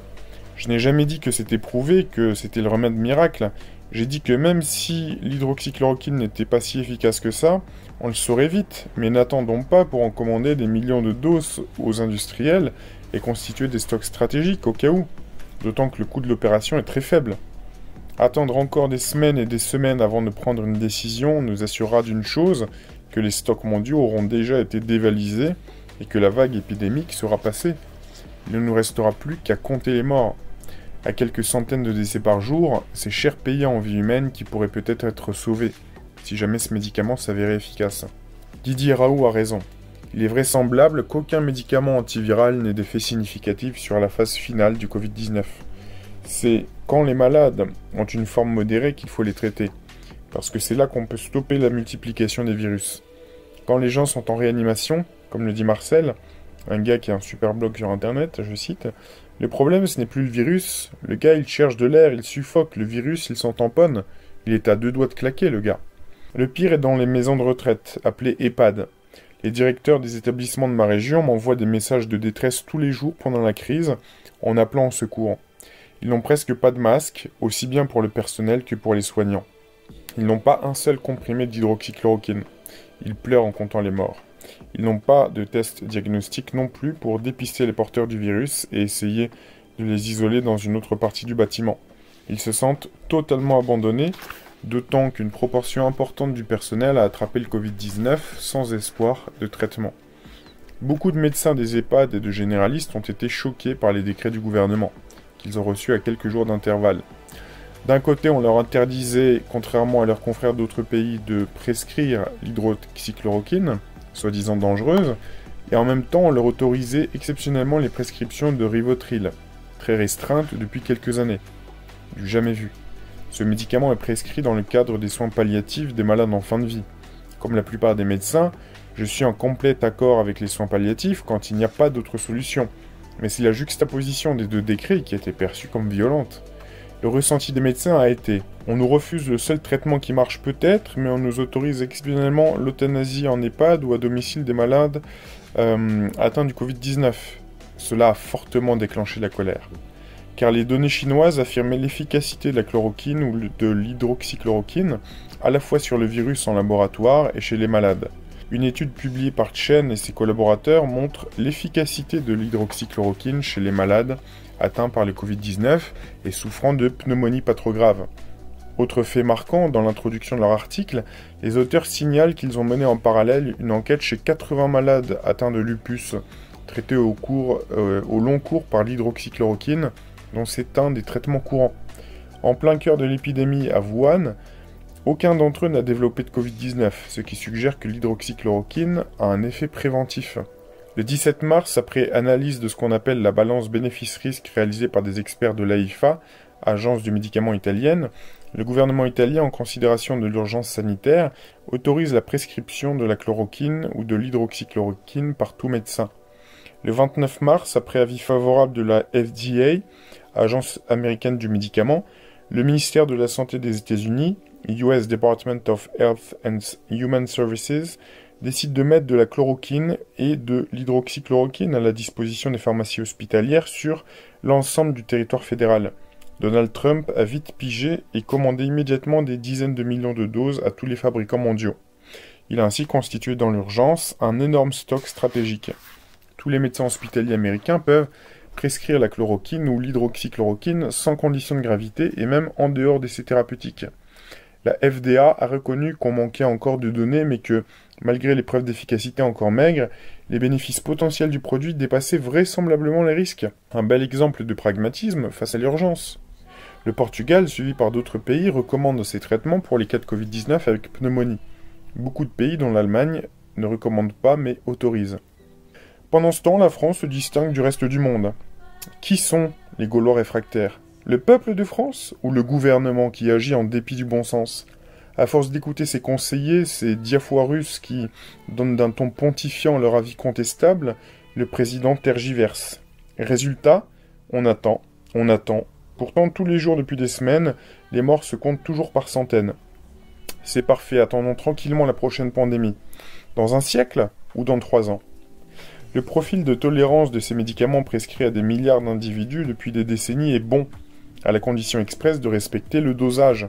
Un surdosage important peut être mortel, et les contre-indications de vérifier la compatibilité avec d'autres médicaments pris simultanément, de vérifier le taux de potassium dans le sang et de réaliser un électrocardiogramme, surtout en cas de prescription associée d'azithromycine.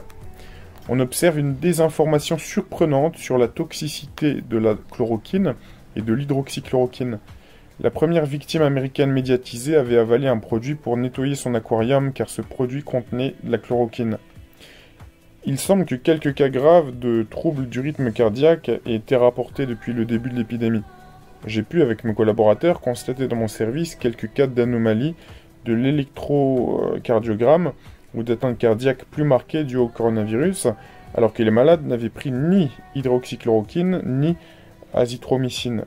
Imaginez que s'ils avaient pris un de ces médicaments, on aurait immédiatement accusé le traitement d'être responsable de ces troubles cardiaques. L'ANSM, agence du médicament, aurait été la première à crier au loup. Le coronavirus peut aussi entraîner des baisses de potassium dans le sang, kaliémie. Habituellement, une kaliémie basse s'observe chez des personnes qui prennent des diurétiques pour la tension ou des personnes qui ont des vomissements ou de la diarrhée. Certes, on peut rencontrer ces situations chez des malades atteints du coronavirus. La surprise a été de constater dans quelques cas, lors de l'entrée à l'hôpital, des calémies basses sans explication apparente. Il semble que lors du Covid-19, certains malades aient une atteinte rénale responsable d'une fuite de potassium dans les urines. Or, une kaliémie basse favorise beaucoup les troubles du rythme cardiaque. Il faut être d'autant plus vigilant et ne prendre ces médicaments que sous stricte surveillance médicale. Il faut éviter à tout prix l'automédication. De plus en plus de médecins pensent que cette stratégie est la seule aujourd'hui qui soit conforme à leur serment d'Hippocrate. Le 5 avril, dans le Figaro, 3 grosses pointures de la médecine écrivent une tribune pour soutenir le traitement de Raoult.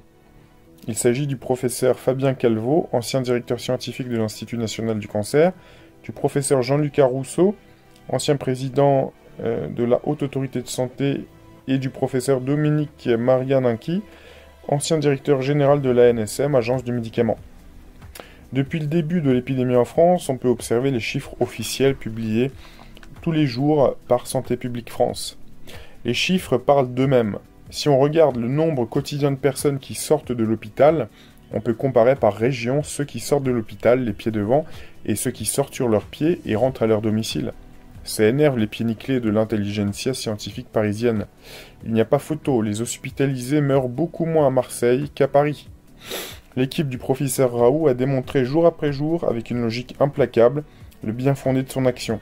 Dépistage, séparation des personnes malades, traitement systématique.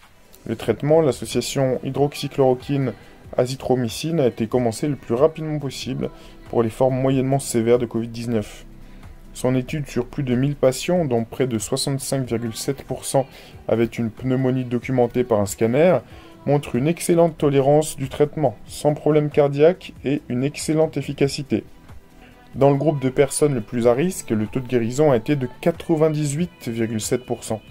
De plus, la mortalité observée chez les personnes les plus âgées est tombée à 0,75%.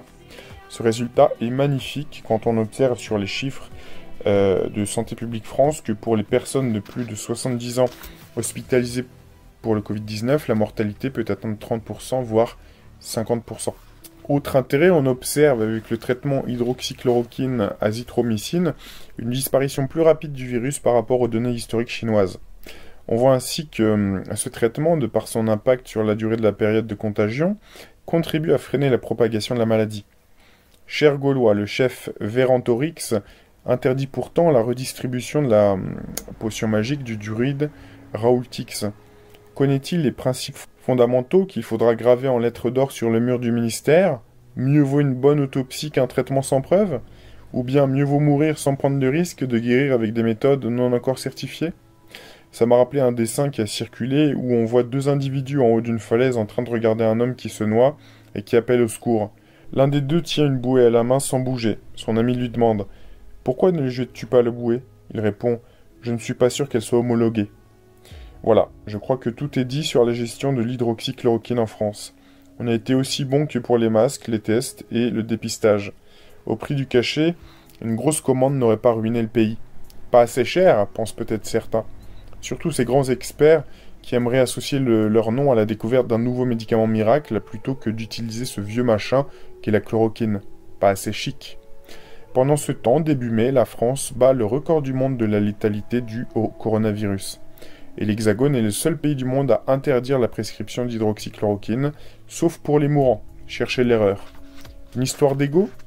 Allez savoir. Voilà, c'est la fin de cette deuxième partie.